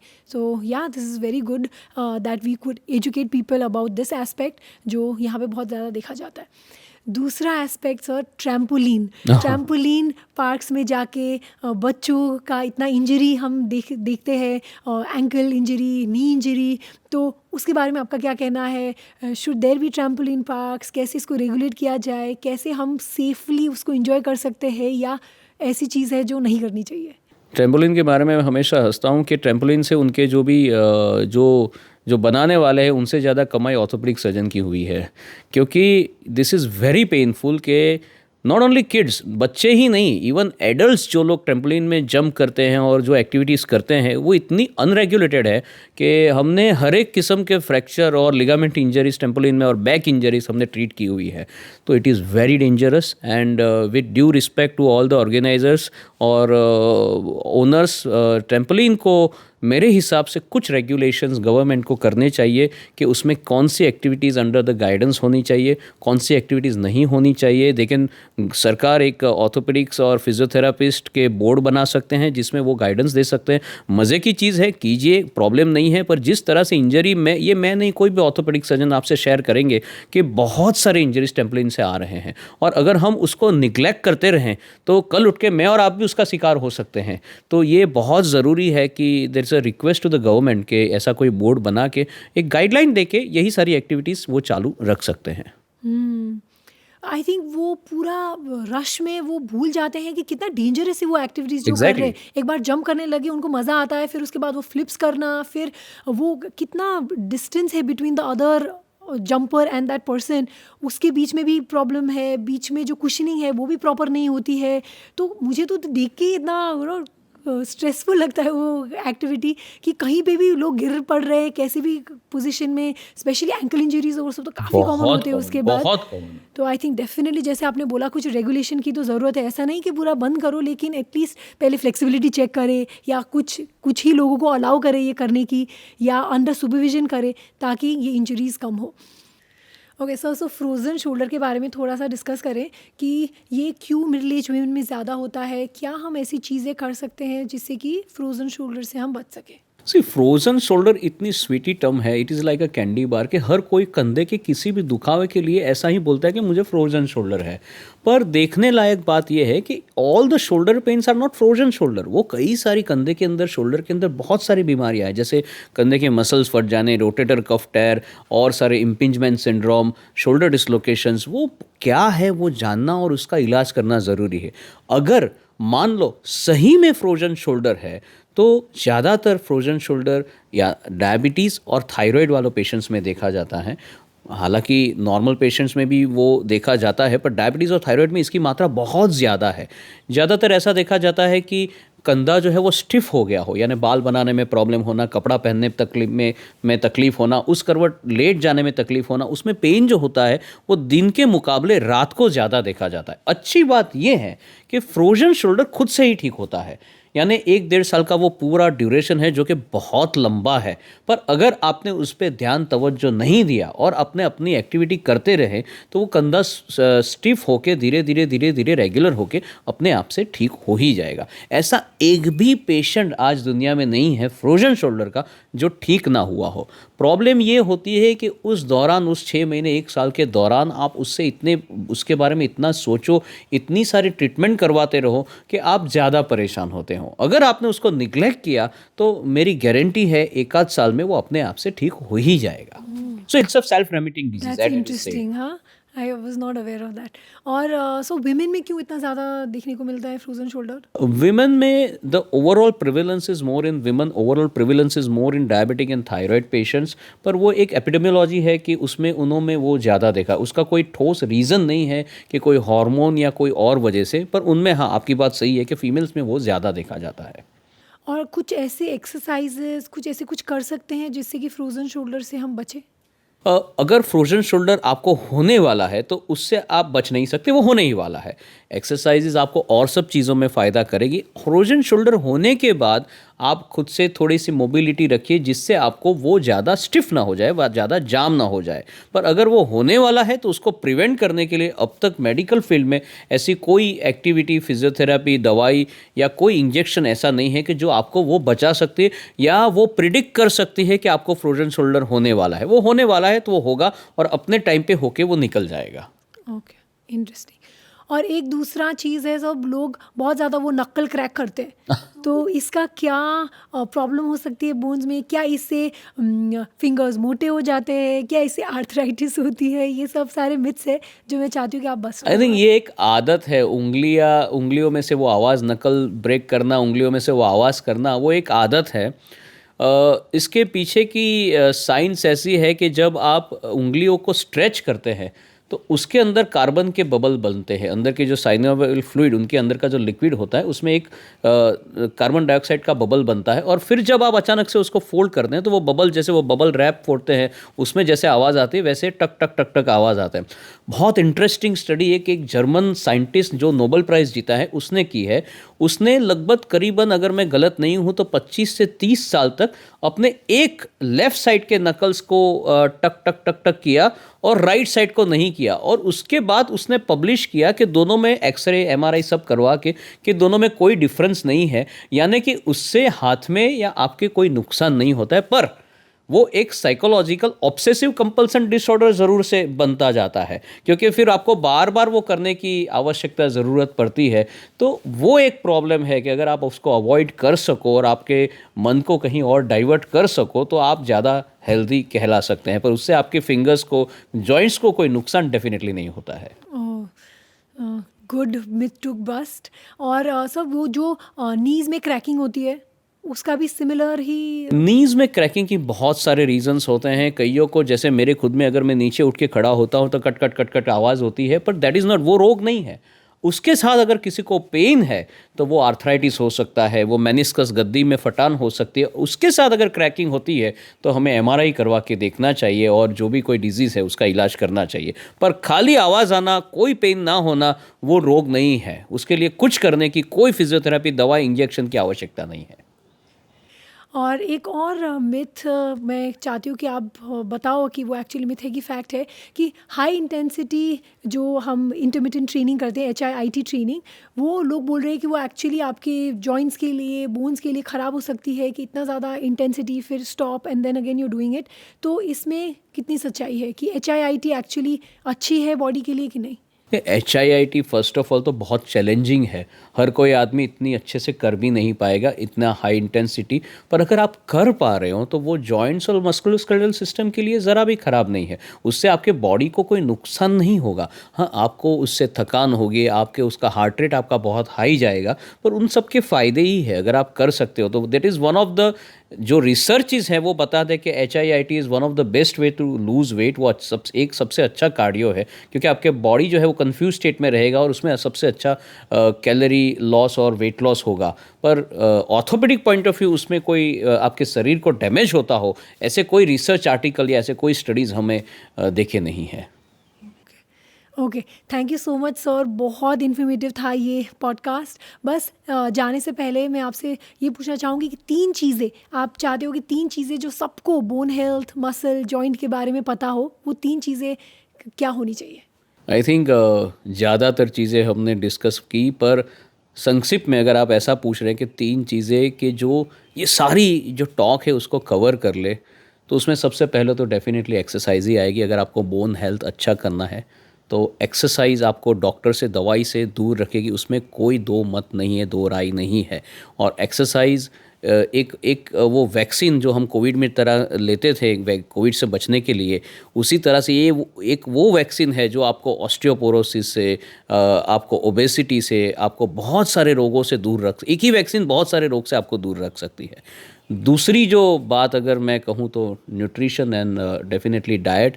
आप अच्छा घर का पौष्टिक खाना खाएं और जो सप्लीमेंट्स आपको आपके डॉक्टर एडवाइस करे वो करे, तो वो एक दूसरी चीज़ है। And third and most important is definitely psychology. Be happy and do what ever you like. Probably again that is दूर दूर से कहीं वो आपके bone and skeletal muscle health पे काम करता ही है। तो इन 3 चीज़ अगर आप करते रहोगे तो हमारे जैसे डॉक्टर की OPD डेफिनेटली इतनी भरेगी नहीं। Thank you so much sir, इतना अच्छे से आपने सब कुछ शेयर किया। आई एम श्योर ये बहुत लोगों को फ़ायदा पहुंचेगा और people will be able to really use this knowledge and this information. Thank you so much sir. Thank you very much, it was pleasure talking to you. Thank you very much, thank you for inviting. तो ये था detail podcast नी और back pain के ऊपर और कैसे हम muscle mass को मेंटेन कर सकते हैं। मैं आशा करती हूँ आपको इससे बहुत कुछ सीखने को मिला। अगर आपको ये पॉडकास्ट अच्छा लगा तो प्लीज़ बाकियों के साथ शेयर ज़रूर कीजिए, स्पेशली आपके पेरेंट्स के साथ जो एक्सरसाइज करने से दूर भागते हैं और जिनको बोन हेल्थ और मसल मास मेंटेन करना सबसे ज़्यादा ज़रूरी है।